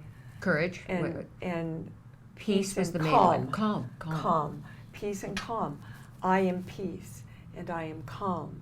And then that reminds your energy, oh right, I want to go that way. I don't want to go toward crisis. So state I what want to you. go this- toward so you're saying exceptional. use the words, use the affirmative words that you want to be, and I believe it actually brings me back to when Wyatt was regressing and first diagnosed, and I know Shannon. We've had countless conversations about this. The sense of chaos in your life Yes. at that point is overwhelming, and I think you start to live into that definition. So I think that's a really good point for our parents out there listening to state, I am calm. I am accepting of you, darling. I know you're exceptional. I am communicating on your level. I understand what you're trying to communicate to me. They will get that. They will get that vibrationally. I actually think and believe that perhaps they have signed up for creating a focus on how to communicate with people on higher frequencies, because if we ever do connect truly in a conscious way with higher beings, they will be communicating on a higher frequency. And we have to learn to do this. And our children with autism are teaching us how to do that if we're open to it. That's just a lovely way of looking at it. It really is. And these bears they're absolutely precious. And I think what a wonderful gift to give a child, all those positive statements. I want to read a little bit that a dad wrote in about getting a bear. Ben received his Bapalapaloo, did I get it right? Yes, you did. And was immediately intrigued by the bear. Because he's a little older, we weren't sure how he would react to his new toy. He enjoys the pre-recorded messages, and he was intrigued by the idea of recording his own message. Yes. Ben is 10 years old, and he is on the autism scale. While he is highly functioning, he struggles mostly with social issues. When we showed him how to record his own message and gave him the basic instructions of how things work, he recorded, I have many friends. Yeah. He reviews his personal message every night before bed. Much love to you. What a wonderful, wonderful testimonial. This is the little paw. You can put it in, the child can put in their own message, which we discovered at the toy fair, right? Oh, fun. In our limited adult thinking, right? The children taught us. My producer of my radio show called me. His little girl has CF. And they had put in a joint message about, "Hi, Zara, this is Mommy and Daddy, and we love you to the moon and back again," or something. And she came up the other day and said, "Daddy, message, your message, I need to hear you love me." You know, and I thought, that's all I need to know that I had a divine idea and I followed it, you know. And it's absolutely amazing. And you're gonna make these available. Yes. Well, you brought some for us because you're so generous. did. And we are going to bring them with us to the Los Angeles Walk Now for Autism on Saturday. We're going to have some of them at the booth. If you would like one for your child, limited supply, come to the booth. What we're going to ask, though, is that if you take a bear, that you are willing to fill out a survey to let Dee know what happened with your child, what happened with the bear. So that's the requirement, but we will have a limited supply, but we're thrilled. Thank you for giving us the opportunity to put some of these into some arms of some really wonderful children. The whole purpose, isn't it? To teach love, you know. Well, it's a fabulous thing. We could talk to you forever. Well, they can also get it on my website or Amazon. What is your website? IamDeeWallace.com. IamDeeWallace.com. And how do they find out more about your spiritual work? They can find out everything about me on my website. It's an awesome website, by the way, and a lot of free things, free self-help things. Okay. And I have a free call-in show on Sundays. And that's on the website, how they can get information? Yep. And people can call in with questions about any blocks in their life they have in the channel. You just have a way about you, Dee. I mean, to meet you, I'd never met you before, but I've heard such great things about you forever because I have a dear friend who adores you. Hi, John. And he said to give you a hug today, my wonderful friend, John O'Brien. I know, my heart went... And he has always talked words of love about you, as you know, for 20 some odd years. But then meeting you, you can see the glow, the light, you emanate light, and see exactly why Spielberg went, "Oh, this is my iconic mom." I've seen that, and every time I've met you, and when Veery, our production assistant, said I said, "I know Dee," and oh my gosh, she's an amazing woman, and I was so happy to hear you had created this bear, and we are so privileged to have you here. Me too. You really are like on a higher level or a higher plane, and for you to share that with our parents out there and our children it's such a pleasure to have you here. You know, bottom line, thank you. Everything is about love or fear. Everything. It's a very simple question. Whatever question you have, it's simple. Go to love. Mm-hmm. Go to love, not to, what am I going to do? Go to love. Well, that's going to put a crimp in my day. So much of my day is about fear. I'm already reprogramming everything. Yeah, that's what now. It is. It's reprogramming. Reprogramming. I got a new thing to work on today. There's a reason you're here today, and that's for sure. And I think we needed to be reprogrammed today, right, my friend? Yes. Thank you so much for being here. Thank you for the fabulous bears. Thank you. All right, we're going to take a break, and then when we come back, we've got John Asher. We're going to be talking about Poe, which is a lot along the same lines we've been talking about. It's going to be exciting. Stick with us.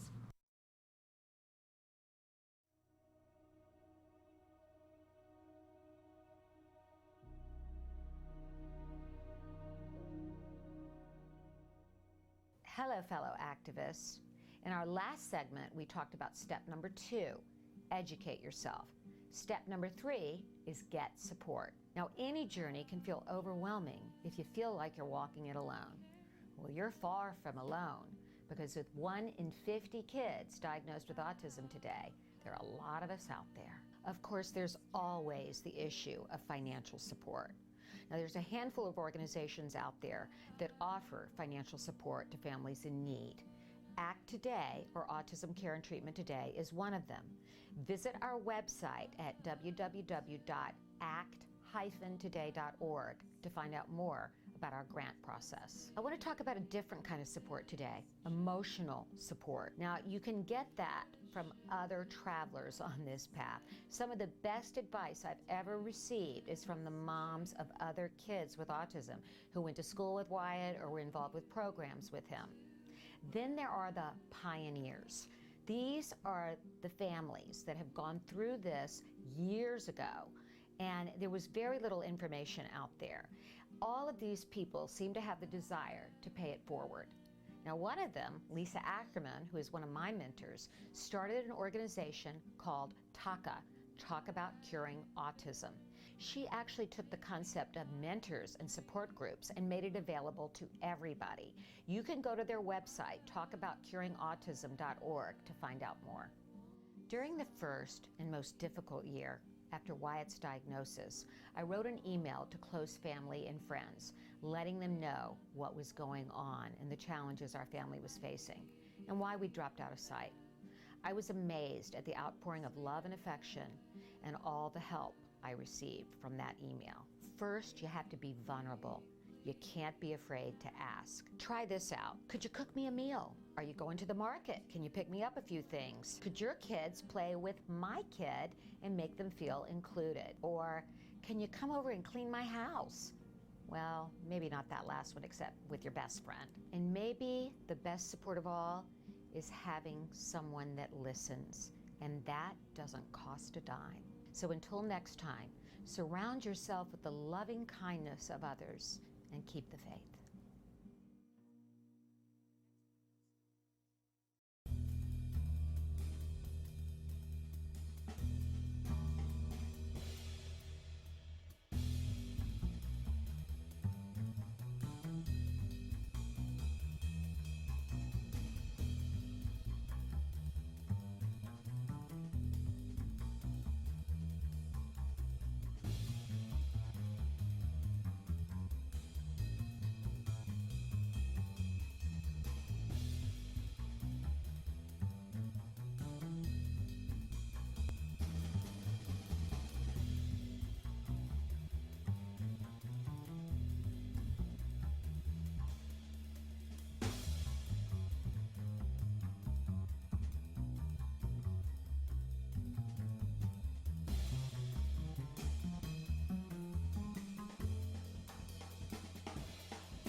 What is autism? What is autism? What is autism? What is autism? What is autism? What is autism?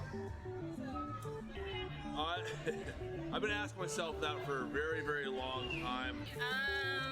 Let me think about that one. Trying to just Jeez. Let me think. Oh man, that's a rough one. Yes. Autism. Autism is a neurological disorder that affects many of our kids in different ways. It's a learning disability that affects the cognitive functions of the brain. A lot of people have the misconception that it's a disability, and it's really not. I look at it as like a special gift. When one person thinks differently from another. It's an opportunity for everyone to learn to understand someone that's a little different than them. Autism is the ability to educate. They're given so much talent in different areas. To me, autism means a chance to be with and be around people you really care about.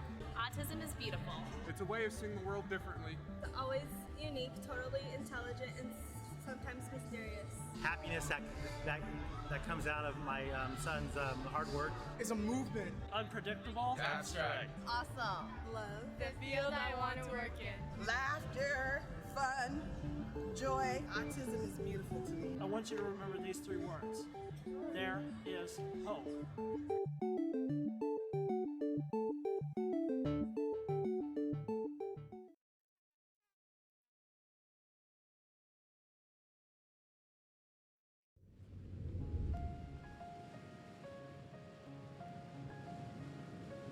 Oh, dinner time.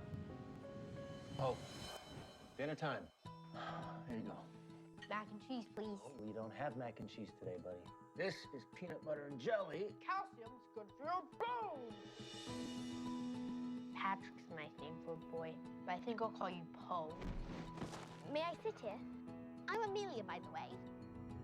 I do believe we are going to get along famously. Poe, can you tell us what the capital city of Mississippi is? Hey, spaceman, the teacher asked you a question. We've all become quite concerned about Poe's declining situation. What's wrong with you, freak? He has autism. He has been reading since he was 3 years old. He seems to understand math concepts that I struggled with in graduate school. I pay for the therapy services. I'm the one driving him around the neighborhood every night until he falls asleep. And you know what? My son won't give me a hug, but that doesn't mean I love him any less.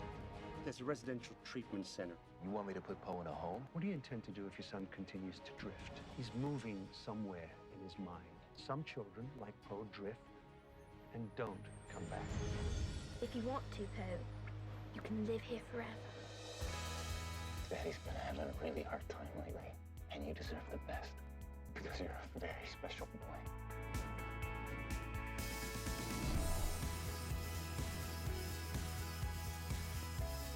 Places your mind will take you, I can't even begin to imagine. Daddy, this is Amy. Thanks for coming out here to talk to me. God grants blessings in mysterious ways.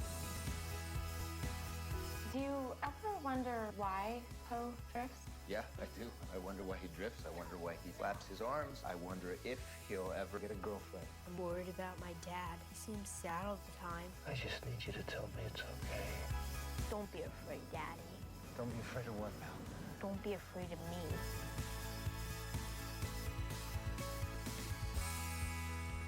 If I was you, I'd keep my retarded kid on a leash. My dad's a wrestler. Welcome back to Let's Talk Autism with Shannon and Nancy. Nancy and I are very excited because we are here with the fabulous director of the film that you just saw the trailer of. The film is Poe. This is John Asher, and we're thrilled to have you here. You are an amazing gentleman with quite a resume, and you're like royalty in the entertainment industry because your dad was a director of I Love Lucy. William Asher, your dad. I mean, that's some serious business right there. Your mom, Joyce Belafonte, who I loved on the Mary Tyler Moore Show, played Murray's wife. I mean, I think everybody, as soon as I said that you were going to be on the show and was talking about your mom, my husband said, Airplane, right? Yeah. I mean, so many things that your mom did, but you were also and are still an actor and a director and an autism dad among your credentials. So I can't imagine anybody better to have here in the chair. And now you have directed this really amazing film, Poe. And you're having a special screening of it on Tuesday here in Los Angeles. Where's the screening? At Paramount Studios. Okay. Very exciting. Yeah. So let's talk a little bit about this film. They just saw the trailer, but for people who don't know, tell them what they need to know about this film. The story of Poe is about a single father raising an autistic child by himself. He's just lost his wife to cancer, and it's the journey of this father coming to grips with the fact that he has this boy. I mean, really, the mom at that point in his life had probably been doing all the mom work. And all the autism work. Exactly. We know what that is. Yeah, and he now has, it's his life now, and it's on top of bringing the money, now he's got to do everything, and it's coming to terms with this life, this new life that he has. Also, one of the cool things in this film, and one of the reasons I really wanted to do it, was because we get to go into the mind of the autistic child, which I think is very subjective. Mm-hmm. You know what I mean? It's a matter of opinion. And Colin Goldman, who wrote the script, and myself, we both had our own visions about how this would be. And I ended up tackling the land of color, as you call it, is what we call it. And it was kind of my vision of what would go on in Poe's world, combined with Colin's vision as well, and he has a son with autism. And you have a son with autism. I have a son with autism, and Andrew Bowen has a son with autism. One of the actors who's pivotal in the movie. Yeah, and then Christopher Gorham, the star of the movie, he has a son with autism. Our composer, the brilliant Burt Baccarat, has a daughter with autism. Yes, I just heard about that. Yeah, yes. it was actually through reading about your film, which I did realize Angie and Bert had a child. Nikki, yeah. Yeah, Nikki. Yeah. Mm-hmm. It's really amazing. I mean, we talk on the show all the time about how autism moms tend to be heard because, you know, we're going to be heard no matter what, right? Yeah, yes. And that whenever there's an opportunity to talk to an autism dad and get the autism dad point of view, it's particularly exciting to us. It's particularly meaningful because we don't get enough of it. And for you to make this film and to have this core of autism dads working on it together, I got to screen the film, and I think it's really amazing, and I think it absolutely elevated what you did.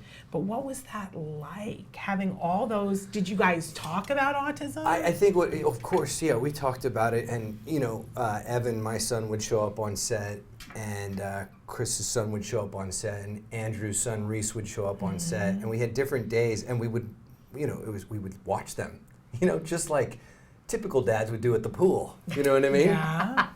Well, he's pretty tall. Well, yeah, my other son's pretty tall too, you know? But the thing is there was this common bond, this magical bond.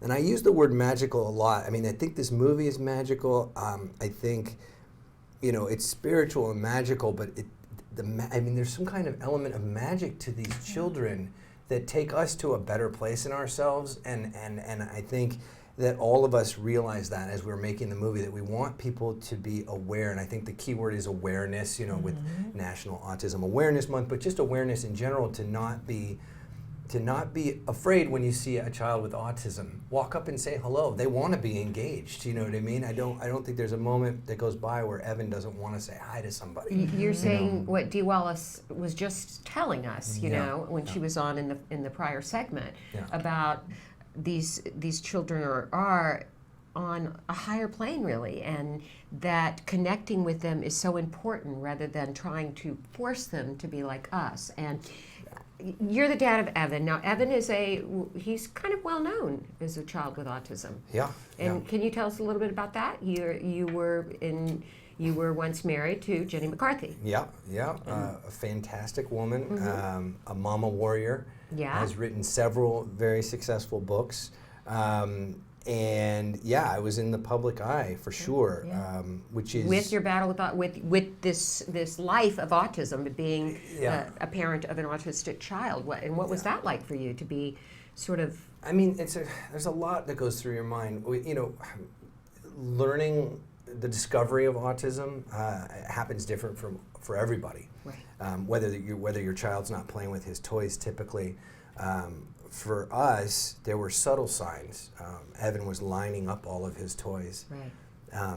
And they were perfectly spaced. And he would get down, and he had to have it perfect. It was very OCD about it. But I woke up in the morning, and Jenny was holding him, and he was having a seizure. Yes. And he was barely 2.5. Right. And a different mode kicked in. You know, I was like, I got this. I'm the man of the house. I got this. And I took him and called 911, and the paramedics came in. And even when paramedics come into the room and it's a child, it's a different game for them. Yeah. They switch. Yeah. It's a child. It's a whole different thing we're dealing with here. And they got him stable, and we took him to Children's Hospital, and they said that he had a febrile seizure, because basically until you're 7, you don't develop your sweat glands, so they thought that he had a high temperature and he had a seizure, and that's all it was. And then Andrew Bowen, who plays Jack in the movie, he and I used to audition against each other all the time. So we were both going to network, and we were testing for a show together. And I had to test that day that Evan had just been at the hospital. So I'm going in, I'm fighting for work, and here's Andrew. And he said, "What's wrong? You don't look, what's going on?" And I told him the whole story. And he said, "You might want to have your son tested for autism." And I was like, "What?" And he said, "That's what happened to Reese. Reese had seizures, and then we figured it out." And I got to go. Everything, just tunnel vision. You start to lose the blood in your body. You don't know what's going on. And this story, I mean, I could talk forever about this, but you're talking about the public eye, and I think, there was a lot that goes on with that, and I don't want to the story is just so vast, but for me, an autistic dad, for me, it was about dealing with my ego. Men have this thing, I think, this paternal thing inside of us that's I'm going to make a child, you know, Yeah. whether it be and they're going to be a they're going to son. be so good at this, that, and the other. They're 10 going to be fingers, like me. 10 toes. Yeah. Yeah. I mean, I'm dyslexic. I'd be happy, you know, Yeah. whatever, Yeah. you know, Yeah. whatever. But it just, there was this magic thought in my head of what Right. I thought my child Sure. was supposed to be. And I think the biggest challenge for me was dealing with my ego.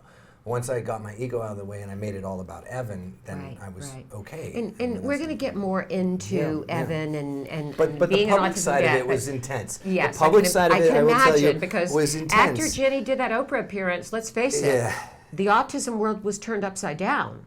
In a great way. In a I mean, that great was a, way. That was a It defining opened moment the for floodgates. Me. That was a great So day for me. Yeah, it was a big decision for her to go public. Yeah. Soon after, people started following suit. I think it was something that people were hiding. You know, they were like, well, we're not going to tell anybody that we have an autistic child. We'll just keep it to ourselves. And Jenny really took the flag and stood up. Waved it proudly. And became, she is proud. She is proud. And she's became a heroine to so Yeah. many people, I might add. yeah. But let's get back to the movie for a minute, because Sure, we're going to take sure, a break yeah, and we'll we'll go talk on, more yeah. about your role as a dad Yeah. of a son with autism. Yeah. What was it like directing a neurotypical boy? And I have to admit, I did not have time last night to watch the movie. I'm going to, and hopefully attend the screening. But he's amazing. Shannon says he's simply amazing, and Yeah. he's He's neurotypical. absolutely amazing. How did you Yeah. direct? How did you get this Well, first performance? we should know who he is. His name is Julian Fetter. Okay. And he is, I swear, this kid is like, Leonardo DiCaprio needs to watch out. Like, this kid is. Honestly, I thought the exact same thing. What's eating Gilbert Grape? Remember that performance? Oh, he's better. Oh, yeah. Yeah, he's better. No, seriously. Yeah, no, it's a different level. And Leo's fantastic, and I would love to work with him one day. But no, he is. Yeah, he's great. Honestly, I'm in agreement with you. Yeah, this kid is amazing, and that was one of the biggest things. I found Poe. The script was given to me by Darby Parker 8 years ago. Right when I had separated from my wife, and I was in a whirlwind, you know, separation, child with autism. I didn't know which end was up. It was all over the press. You know, everybody was talking about it and me and my son and Jenny, and it's just, I just needed to shut down. And people came at me with offers. I mean, somebody offered me a lot of money to write a tell-all book. And I was like, we're not doing that. I'm not playing that game. Because it's not about John and Jenny. That's not what this discussion is about. It's about Evan. And it's about autism and how do we examine this. And when I got that script from Darby, I knew I had to make the film. I really knew I had to make the film. I've read lots of movies. It's what I do. But this one, I never let go of. I would keep re-optioning it. And then it would go away and another company would option it. I'd be like, please don't make it because I need to be the guy to make this movie. I know how to tell this story. It became a personal mission for you. You believed in it so much. That, and but it's also, it's spot on. You know, Colin Goldman, who wrote it, has a child with autism. Yeah, everybody involved. Yes. It's this community that has come together to give an accurate portrayal. Yeah, and you can't, if you look at other films about autism, and I would say the best to date from my knowledge would be Rain Man is the best right now. Like and I love What's Eating Gilbert Grape, I think that was great too. But I think this one shows some real things that we deal with. The other night I called Shannon when I was watching Turner Classic Movies, and I'm like, did you realize Chauncey Gardner was autistic? She's like, oh, well, that was kind of talked about a while ago. I'm like, oh, I thought I had this epiphany, being there. That iconic performance. Yeah. I mean, he was truly, obviously he was on the spectrum. It's brilliant. Right? It's brilliant. But anyway, I digress. But I want to talk about, because the work that Julian does he's is amazing. So specific, and I screened the movie. I hope it's okay with my husband and with my son. That's okay. And because they were like, we're watching this with you, and it was really exciting to see their reactions to it too. And I am heartbroken that I can't be there on Tuesday, because I would love nothing more than to watch an audience. Because can I say, this movie has so many layers for people who are looking at this movie and going, oh, it's just about that. It has so many with you. It's still very much with me today, and I'm reliving all the things and putting things together. It really is, the puzzle pieces coming together. It's very powerful. Thanks. And so many layers. But the things that Julian did specifically with his hands, it was amazing. Thank you. My husband was very moved. We worked on that together, Julian and I. By the way, I was guest speaking in an acting class. And I had the script, like I told you, for 8 years. And this kid came in, and he was really funny. We were doing a comedy class, and he was hilarious. And he was cowboy boots and a vest with a puffy shirt underneath and like a cowboy hat sideways. And he liked to dress as these characters and just so on it and very sharp and quicker than all the other kids. And then I got a call from the coach there that said I needed to give him a lesson for an audition. So he came in, he had 12 pages of dialogue to memorize. The facts, I'm watching the facts come through. He sits down, I said, I need to look at this first. He's like, all right. I look at it. I say, you ready? Yeah, he had it all memorized. He had barely glanced at it. He had it all memorized. And I was like, this is Poe. I'm sitting across from Poe. So then I talked to his parents and I said, I have a movie that would be brilliant for your son. So I had to talk his parents into letting me allow him to audition. And I auditioned 50 kids. And there was another kid that came pretty close, but nothing compared to Julian. Once he got the part, we would play games because he knew the dialogue so fast for the movie. He's ready to go, right? And I said, we need to work on your hand skills, the way you physically move when you stim. All of these things are going to be emotions. So we tagged each thing with an emotion. So when you see him doing this, he's calming himself down, right? If he's hitting himself, he's frustrated, right? If he's stimming, he's excited, right? That's that electric bolts that goes through our children. And we played Monopoly, and we played a game where we'd take marbles and roll it down a track. But the rule was, during the game, he wasn't allowed to break character. He had to stay in character. And if I touched him, he couldn't allow me to touch him.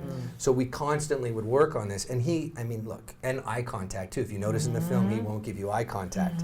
He'll be there for a moment, then he'll come back, switch out. But it was very important that we had a neurotypical child play this role because, and I will give away one thing, in his imagination, he's typical, which makes this movie even tougher for people, even myself, even talking about it right now. So you really get to see what Poe would be like if he was typical. And then he goes back, and he comes back and forth. So you get to see, and you would have to use a typical child to do it. But Julian Fetter, mark my words, I even said to the parents. Going places. Well, I said to them, can I buy some stock in your son? And I wasn't kidding. I was like, no, I'm serious. I need at least 2 movies. And I think they gave me 2. Okay, you recognize that genius when you see it. I know, okay, so are we going to take a break or keep going? Well, I just want to talk a little bit about Burt Bacharach. Then we're going to take a break, and we're just going to go long. We're going to go over. For those of you who are watching live, we're going to go later. Because we want to talk a little about watching live. This is live. Yes, this is live. You didn't get no mistakes. And normally we stop at noon, but we're making an exception and going longer. But talk a little bit about how Burt Bacharach, because the music was another character in this film, not just his, but also Billy Idol. But how did you get Burt Bacharach involved? Burt Bacharach is a serendipitous story. I was on a plane out of Newark. I was visiting my son, and on the plane comes this guy, older man, much older guy, and he comes in and he says, hey, I need your help. Will you take my coat? And he's taking off his big puffy coat. And I was like, you didn't recognize him? I had no idea who it was. I was like, sure. And I got up and I put his coat in the overhead and I closed it. And then he sat down next to me and he's shoving Neosporin in his nose. I was like, what is this guy doing? And then he takes the swab out of his nose and he's like, you want some? And I was like, no, thank you. And then he gets on the phone. And I don't remember who he was talking to, but it was somebody like Quincy Jones. It was like Bob Hope, but Bob Hope's passed, but it was like that. An icon, yeah. It was an icon. And I was like, who is this guy? And I said, what do you do? And he's like, I'm in a band. And I was like, sure you are. No, seriously, I was like, you're in a band, okay. Who are you? What, are you on tour? And he's like, yeah, I've been on tour for a while. And I was like, I don't. And we kept talking, and he said, what do you do? And I said, I'm a director. Now I'm getting excited about myself. Well, I'm a director. I make movies. I'm making a movie He's just in a little band, and you're a big director. Exactly. Right? Yes. To me, I was the guy. Yeah. And he wouldn't stop. The whole flight we talked, but we hit this common ground, which was when I brought up Poe, and we had just started casting, and we were talking about Julian, he and I. And I said, it's about autism. And he just, I see him just looking back in time. I could see him. And he said, I used to have a daughter with autism. Yeah. And Nikki. she unfortunately took her own life. Right. He had that with Angie Dickinson, who wrote quite eloquently about it. I remember in an article in Vanity Fair that moved me very deeply. Yeah. Prior to my son, I think, being diagnosed. Yeah. But yeah, Nikki took her own life. And it was, he said, I'll help you out. And I still didn't know who this guy was. So he wrote his name on a napkin and his phone number. And I think he was, and I'm sure Bert will watch this, but I think he's charmed at the fact that I don't know who he is. Probably. He thinks we're just, to me, he's just my buddy, really. Yeah. And he gave me Close to You, the song Close to You, which him and Hal wrote together. That the Carpenters performed. Correct, Carpenters performed it, and I use it as the opening song in the movie. And he came and watched the first cut of the film, and he was so moved, like you were. And he called me the next day, and he said, I can't, it's stuck with me. I can't get rid of it. It's not, a lot of films you watch, and you're like, oh, saw it, The Avengers, great, and I saw this, great, and it goes away, like this. But there's something about Poe, and I cut the movie. I don't even know what it is. You edited it? Yeah, I edited it, I directed it, You got to do regular speak. Oh, I'm sorry. Yes, I'm sorry. Okay. I edited the film. I edited the film, this is the first time I've ever cut a movie. Wow. I normally, of course, have an editor, but it was How long did the process take of making the film? Once you started, once the script kind of really went into development and was finished to the final cut? Surprisingly fast. We shot July 14th was our first day. And we finished 18 days after that, which is a quick schedule. Yeah. And then about 2 months later, I delivered my cut. Then the producers gave me some notes. Sounds like you were tweaks. Probably obsessed. You must have worked just 24/7, 365. I did, and when you're editing, you really you go into the rabbit hole because you're watching multiple takes. What is the right take to use? How does it flow? How does the story flow? I have my brother-in-law is a brilliant editor, Eric Sears. He came in and looked at it. My sister came in and looked at it, and they both signed off. They were just like, "This is great." So I got lucky, but it really does stick with you. There's something about it. Absolutely, so, and the music is so absolutely about that, haunting. About it sticking with you. Yeah. So Bert watched it with his song that he gave me. Right. So he calls me 2 days later, and he says, "Listen, I think you should let me score the movie." And I was like, wait a second. Well, wait a minute. I don't know. yeah, exactly. So we went to Capitol Records, and he sat in a room and he scored the movie in 2 days. That must have been just like 2 days. It must have been a dream come true. You must have been pinching yourself. Here's the thing: when you're in situations like that, you don't take it in. You don't you can't, even though John Mayer's banging on the door to get Bert to sign an autograph, you don't take it all in. That we're in Frank Sinatra's studio at Capitol Records. We're, and must have been an out-of-body experience, just really No, I got focused. I did my work. I went into work mode, and we were working together. And he did. And you got to experience the genius of Burt Bacharach. It's brilliant. It's brilliant, and he's a great guy. Really amazing man. Well, and like I said, it's another character in the film that's really... That's what he does. It elevates everything. We're going to talk more about Poe, but you're having the screening on Tuesday here in Los Angeles. Yes. If there are people in Los Angeles who want to come to the screening, is there still available tickets? There are, but I've just checked the list, and we're up to I don't want to tell you the number, but but it's a big, massive theater. Okay. So how do they get to this if they want to come? We have an RSVP set up for the general public, and I will give it to you guys after the break. Right, we'll come back and I'll give it to you guys because it'll give me time to find it. And you have a Facebook page for the film. We do. Yeah. Yes. So you can find it there. People can be following. It's Poe. Poe the film. Poe the film. The movie Poe, I think, is what it is. Is it? Yes. Okay. Or you can just type in Poe. And how are going? After the premiere. It's important though. The movie Poe. The movie Poe is what it is on Facebook, or you can just look under Poe, P-O, not P-O-E, P-O. How are people going to be able to see this film after the premiere? Well, here's the thing. Before the film goes theatrical, we wanted to do an awareness screening because of National Autism Awareness Month. We wanted to open the doors to the public. So celebrities are going to come, the public's going to come, and then we go on a tour. Our world premiere is at the Panama International Film Festival. Our North American premiere right after that is at the Palm Beach Film Festival. Okay. Then we go to the Houston there's World an opening Festival. at the Tribeca Festival. There is. I noticed that. You want to know something? I sent a letter. No, I know. I sent a letter to De Niro's agent to his publicist and to Tribeca. Oh, did and you? I said, we've got a film for you. Well, Yeah. So we're we'll going to see put what out positive happens. vibes for you. That would be Prayer. fantastic. Yeah. We would love to be a part of it. So we go to So you're at Houston. film festivals? Yeah, and then we go to Newport Beach Film Festival, Okay. and then we go to Albuquerque, and then Arizona. Okay. After that, I think the film will be released in theaters towards the end of the summer. Do you have a distributor yet? We don't have a distributor yet. Okay, but you'll get one. Yeah, we Of course have you a will. lot. Well, Major. We have a lot of distributors coming on Tuesday, so There you that's go. really Good, Yeah, good. Okay. So, All right, So we're going to take a break. When we come back, we're going to talk a little bit more about, because this is really, I feel like it's a love letter to your son, and we're going to talk a little bit more is, for about your sure. experience with your son and just what it's like being an autism dad. So stick with us. More with John Asher after these messages.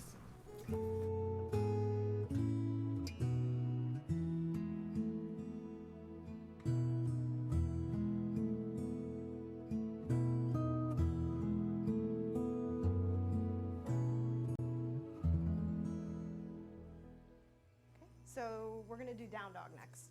So with down dog, there are several different ways that you can do it, and I want to show you first and then help you with yours so that we can work on what feels good for you, okay? All right, because there's no right way to do it. It's more about what your body likes, all right? So for me, what I'm going to do is start off with my hands at the top of my mat, my headlights. My fingers are aiming towards the top of my mat, and then I'm going to tuck my toes, and then my head is also going to drop, and I'm going to look between my toes. Okay? And my body should be, or hopefully, like an A shape. Or V, yes. Upside down V. Yep. And so if your quads are tight or your hamstrings are tight, you might need to bend your knees a little bit. Send it to you. Or if your shoulders are a little strained or a little tight, remember to push in through your feet, but also sometimes what feels really good is going down your forearms, like this. You can actually start out this way instead, it's a little easier.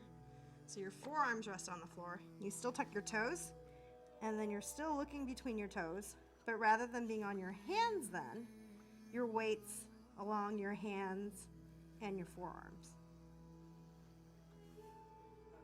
Okay? All right. So, now it's your turn. Okay. So, yep. You're going to do on your hands? Okay, yep. So your fingers are facing the front of the mat. Or are you doing forearms? Forearms? Okay, there we go. Wow, you're very bendy. Very nice. And your gaze is right here between your toes. Excellent. Very nice, Jem. Wow. Awesome. Feet are a nice distance apart. How does that feel? Okay. Awesome. You want to come down? Excellent. Good. Welcome back. Yeah, John Asher's here with us. He's getting a text from Burt Bacharach. John, So, you need to answer we that. have to- we when have to leave Burt time for calls, that. we answer. That's I right. know. Absolutely, in a heartbeat. So if you're just joining us, because you were tuning in to watch the re-recording of the show, we're still live. We're continuing on because it's just too good to put down. It's just been too good today. John Asher is here with us. Yes. He is the director of the new film Poe, which I got to see last night, and I highly recommend. I was saying it's still very much with me. I watched it with my family, with my husband and my son. It was very interesting to see everybody's different reaction to it, but it was a beautiful film. All three of us loved it, and I think all three of us loved it on different levels for different reasons. Well, Jem being a young boy on the spectrum, and your husband Jim, not Jem, Jim. Yes, to make it difficult.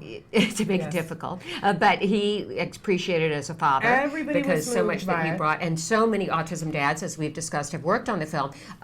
You're also an actor, and I want to say you're best remembered for portraying a younger Donald Sutherland in Clint Eastwood's action drama Space Cowboys. I Now remember that's we that. don't want to leave that credit out. I remember we that. We'll leave that It was good credit out. times. All right, so we talked a lot about the film. We're segueing now because we've touched on it.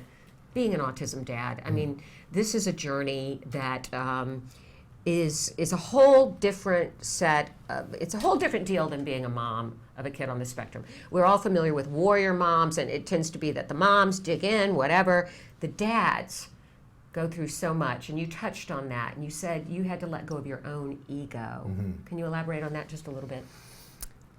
Yeah, I had to put my emotions in check. It wasn't about me anymore, such as I think a lot of men are like just proud. You know, my dad always set such a great example for me of being the man of the house. Mm-hmm. You know, not only being the breadwinner, but also just being the man of the house. He took care of everything. Very masculine, fixed everything. Yeah. Was he into sports too? Yeah, he was a surfer. I mean, that's Yeah, I surfed too. Mm-hmm.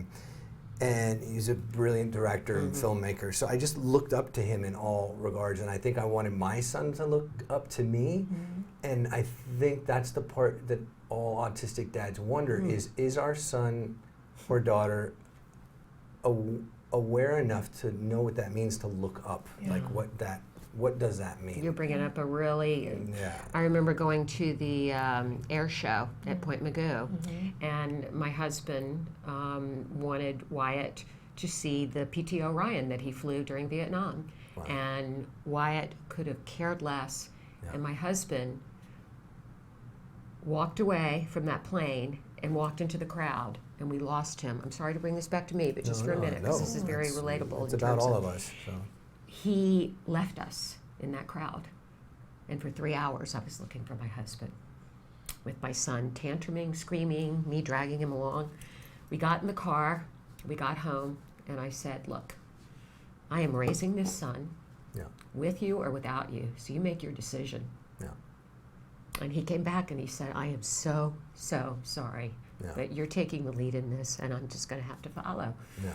And I think that that's a very common feeling, is that you want your kid to look up to you. Yeah, I mean, I feel like some of the emotions you're going through is a sense of feeling alone in this situation. I think a lot of autistic mothers feel alone.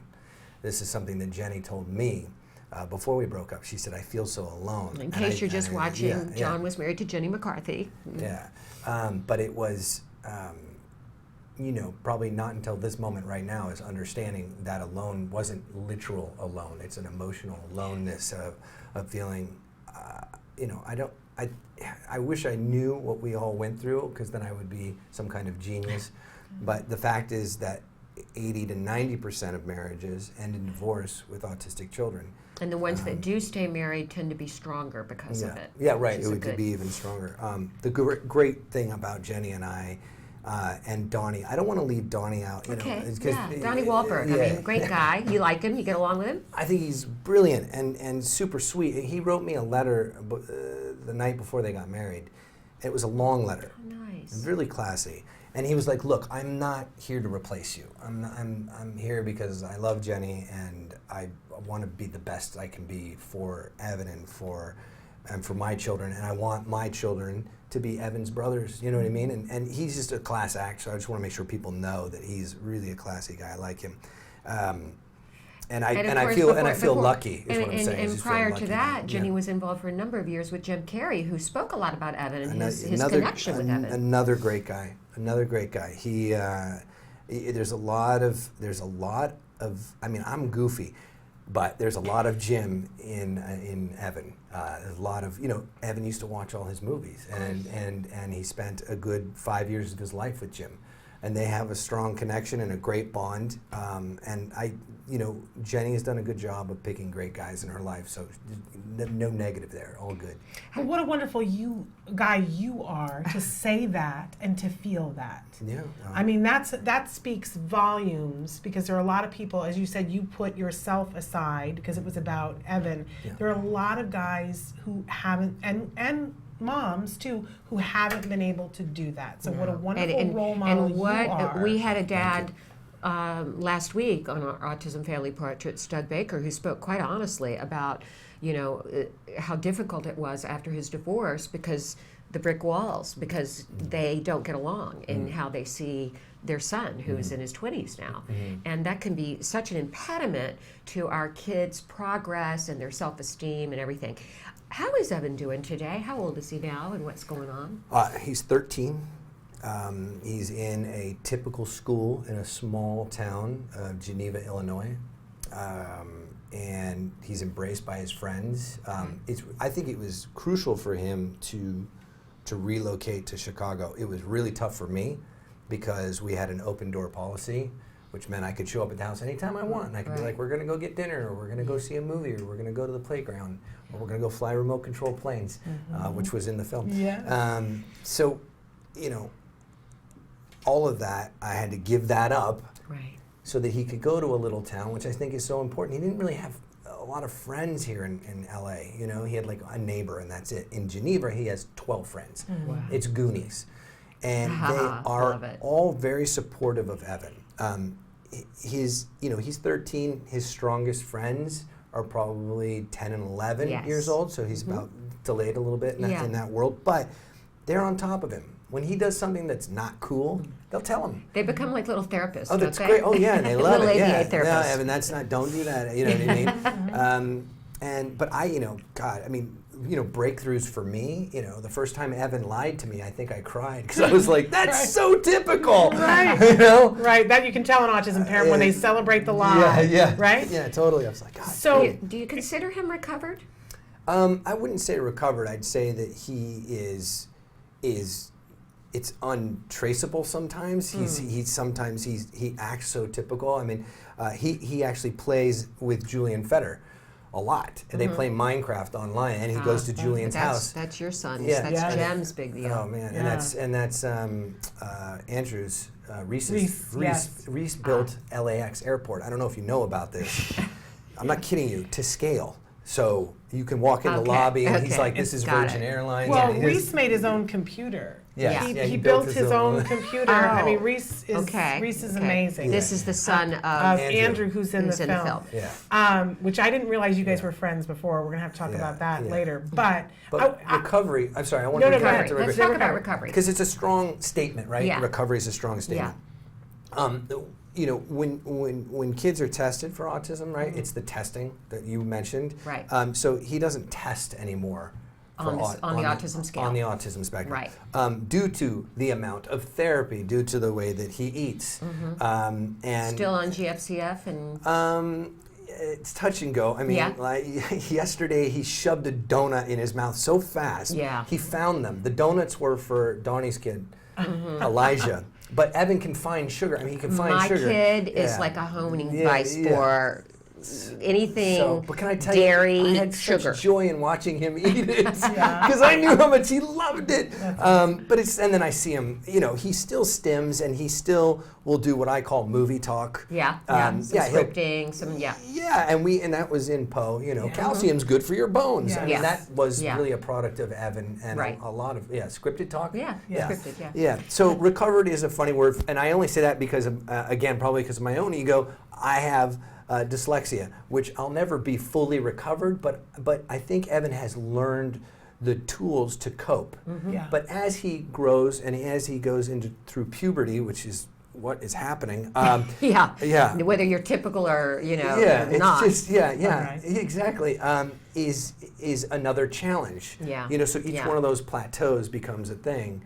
I think that he is coping incredibly well, and he's made magnificent strides in his life, and I think he will lead a typical life. I would imagine. I see him getting a driver's license and a girlfriend, and he's going to lead an exceptional life. Yeah. Has he seen Poe?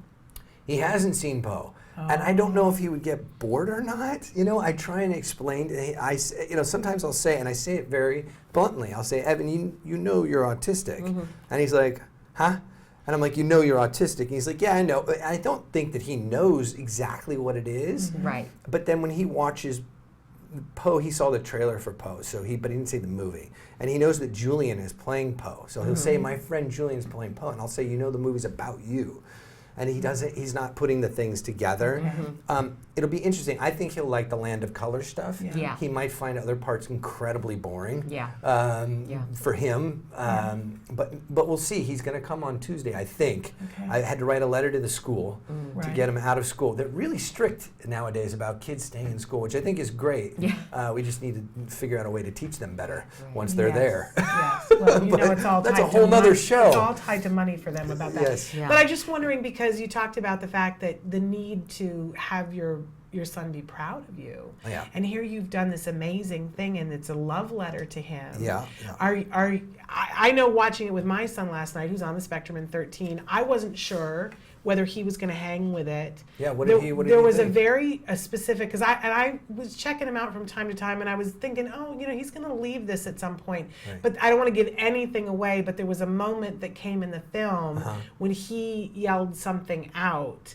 And because he knew where to go, Right. let's say that. Wow. And I was like, oh, someone has been paying very close attention. Wow. And I was kind of amazed by that. Yeah. And I asked for his review afterwards, and he said it was a good movie.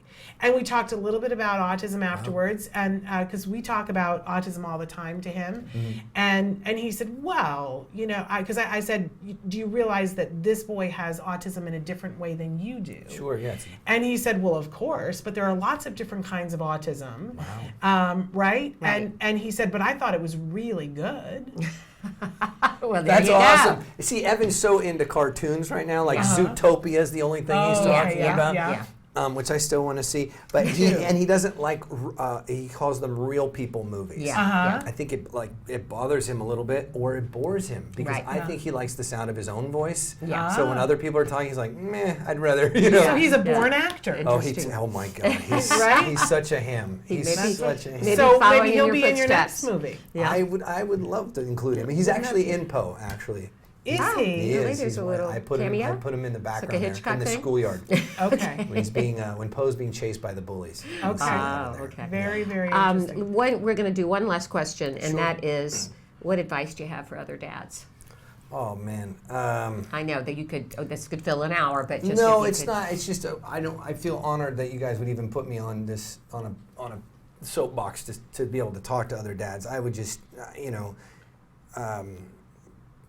just be.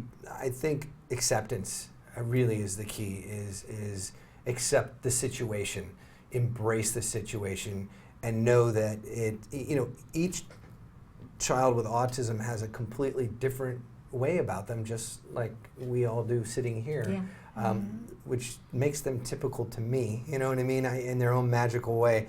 I just think don't make it about you. Don't beat yourself up. I think a lot of dads beat themselves up, and I think it is crucial, more than anything, to open the lines of communication with your spouse, because what happens if you both go into separate rooms and cry, it's going to end up being a battle later. And I think if you can just be open with each other and lay there and say, I'm scared, I'm scared too. And I think that I was so worried about me, I didn't have a chance to say to her, hey, I'm scared, I'm really scared, what do we do? And that's really, I think, you just be honest and open and embrace your situation. You have to embrace it. What else can you do? It's your blood, it's your child, and they're going to end up doing things that amaze you far more than any typical child could. I mean, I really mean that. You're going to see things that'll blow your mind. And I think that most children that have autism, if not all of them, have some kind of intuitiveness that we don't have, that we've lost as children, that we've been ingrained in us to, you're going to be a member of society now, and you're going to go to school, and you'll get your 9 to 5, and you'll be successful, and that's the way life is. But I don't think any of the children like that, or my son does not see it that way at all. It's more like, this is life, and they're in the moment. I've noticed that most children with autism are in the moment. They're right there in the moment. They're not hearing about what if, they're right there, they're connected, and I think that's magic. But I would say to all fathers out there, just don't give up on your child ever, and you're gonna learn a lot from them, so just, that's it really. That's a powerful message. Very powerful. Thank you so much for being with us. And yes, again, Johnny. the movie. The film is wait. Poe. You got to look up on your iPhone and here. we need to be able to tell people what the Facebook is and where to go. And I'm going to do it right now. If you go to Facebook, is really the best place to find the address, but I want to give you guys the web address for the screening. And here it is: post-screening at janeowenpr.com. Okay. That's where you RSVP. One more time: post-screening at janeowenpr.com. Okay. Okay. If you're interested and you're in the area. Yeah. And it's April 5th at 7:30. It's going to be on a massive, beautiful screen. At Paramount, At Paramount Studios, which is fantastic. You're on the lot. Yeah. You get, listen to this, it's crazy. Talk about a date night. Free movie. Yeah. Soda pop, popcorn, and candy on the house, right? All right. And you get to come and watch the film. I really think you should make an effort. I want to come. I lead a national PTA meeting on Tuesday, the first Tuesday of the month, and so otherwise I would be there. Excuses. I know. I've tried to figure out, but we'll talk about that. families Maybe fill in. All right. Gosh, okay. I mean, there's going to be.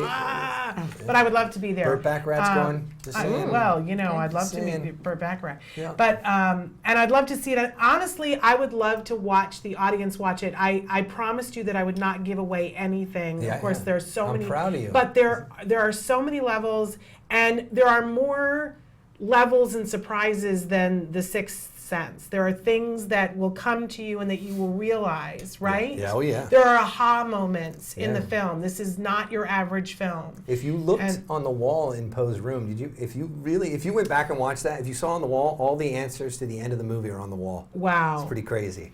I would believe there were so many different like things, and I think because I knew a couple of things, I glommed onto things faster, and I found myself saying things that affected. I wished I hadn't said for my husband and my son, but you were spoiling it for him.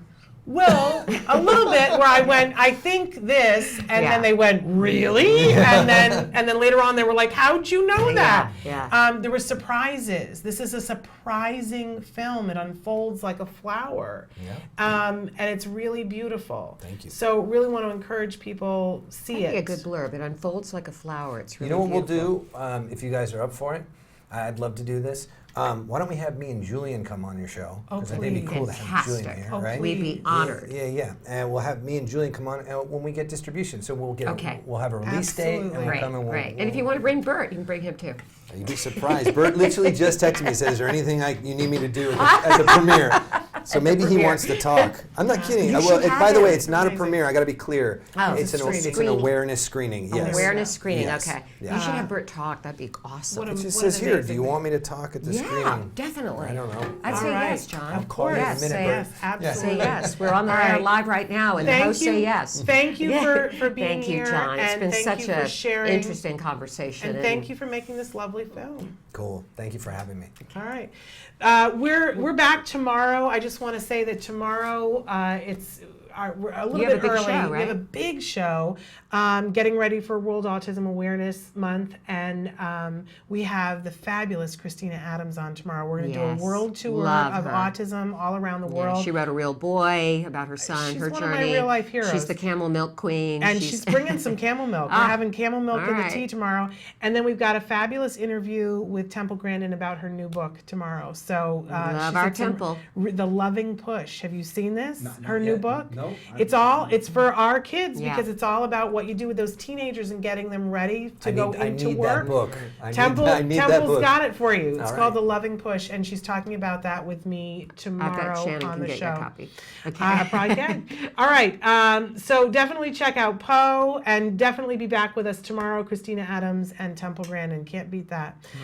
Thank you, everybody, and give your kiddos a hug from me. And yourselves a hug from me. Bye-bye for now.